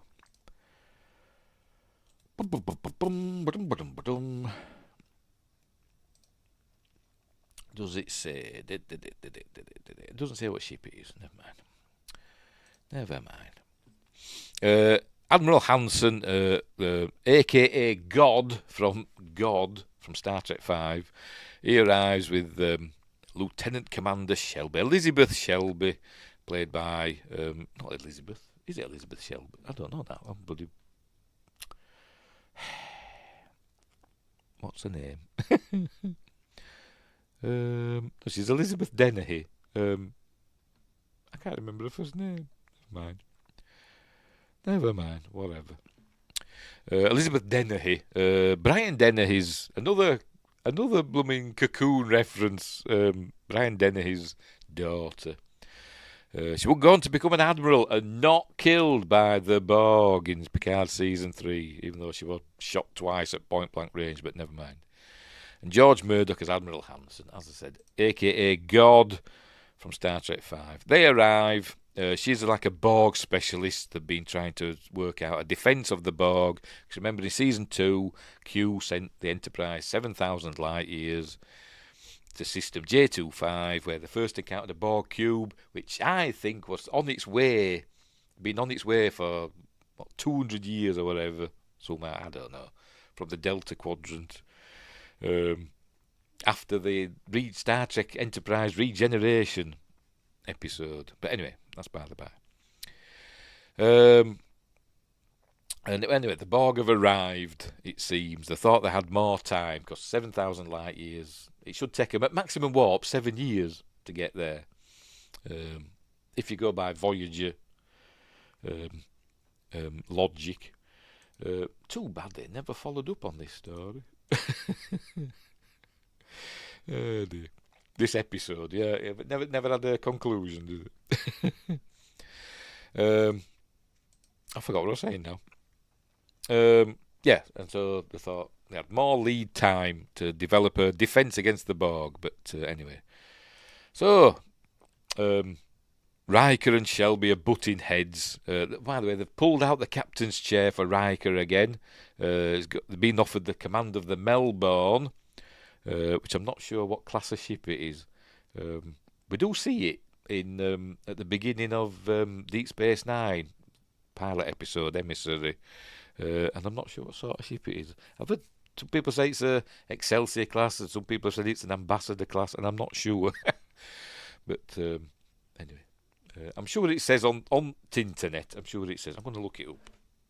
USS Melbourne, Star Trek. Right, let's have a look. Excelsior class, it says there. Oh, right. And there's a Nebula class as well. That's probably what I'm thinking of. But no, it's an Excelsior class that we see in Deep Space Nine get destroyed at the Battle of Wolf 359. But anyway, the clashing. He's been offered the captaincy of the Melbourne. So maybe they've arrived on the Melbourne. I don't know. But they've been offered the captaincy, but he's not taking it. And they say it's the third time they've pulled the captain's chair out for Riker. He just won't sit down. He got offered one in the Icarus Factor, didn't he? In Season 2. And what's the other one? I don't know what the other one is. I don't know. what other ship they offered him. I can't remember what ship they offered him in the Icarus Factor. But he was offered a ship there, wasn't he? And he declined it. The one where he fights his dad in the Gladiators, all that stuff. And then there's this one. What's the other one? I don't know. Windgrace knows, but he's not telling me. So the butting heads. Obviously, she knows because Admiral Hansen will have told her. Not the lollipop. Oh dear. Hansen probably told Shelby about this, so she said she wants the job of the Enterprise first officer. Anyway, we'll also learn that she's better at poker than Riker. She calls his bluff and wins at poker. But anyway, right. So and then she beams down with Data before Riker's ready. So he's cross with her about that. But anyway, they end up getting along in the end. So anyway, they do end up engaging the Borg. Anyway, here they are, look. And the Borg's got a tractor beam on them. And she says to Data, keep changing the frequencies. Don't give them chance to adapt. So that's how they get away. And they run for it and they end up hiding in a nebula. And all that stuff. And but they can't hide forever. The Borg end up drawing them out, and then they kidnap the captain. They take him away there. They've beamed him over to the Borg cube. So Riker's now in charge of the Enterprise. They're going to turn Picard into a Borg, into Locutus. But what they're going to do, they've worked out that they can destroy the Borg cube by basically doing a super beam from the navigational deflector, which will destroy the Borg cube.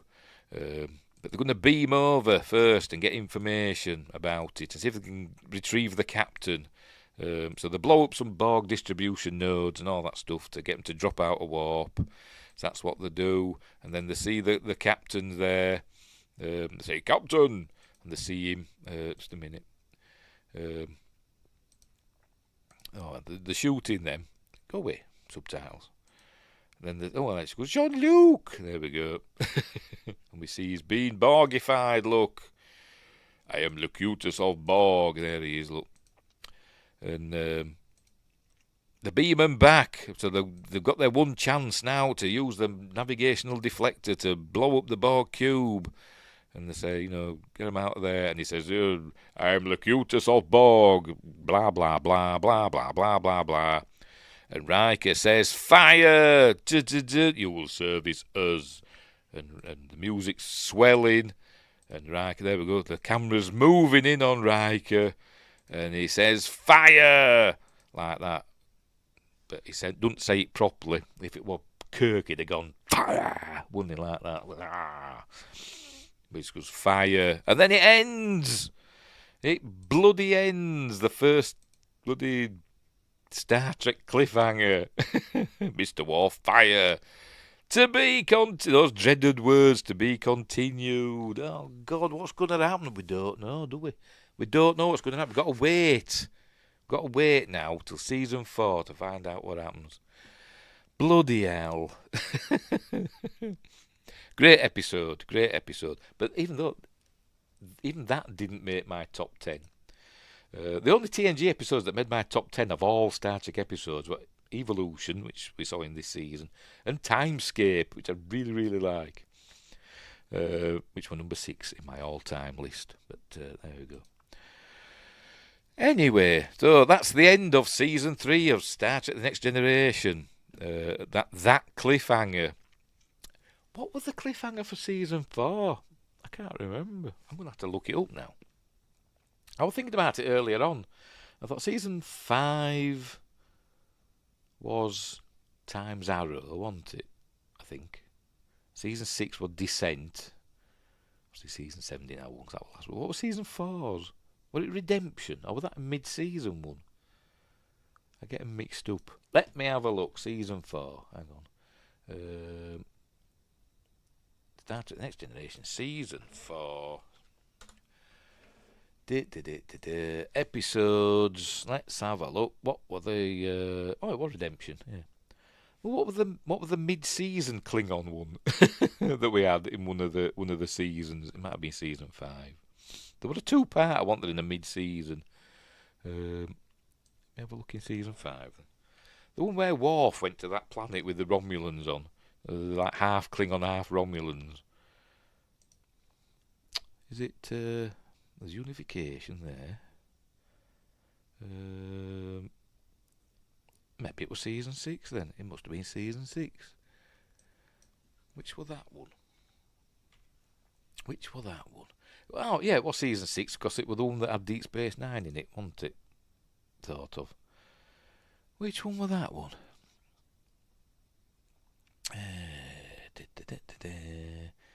Not Chain of Command. Birthright, that's what I'm thinking of. I always get Redemption and Birthright mixed up. Yes, sorry, Windgrace. Yes, Birthright. I always get that and Redemption mixed up. Anyway, to be continued. Right, so we'll leave it there.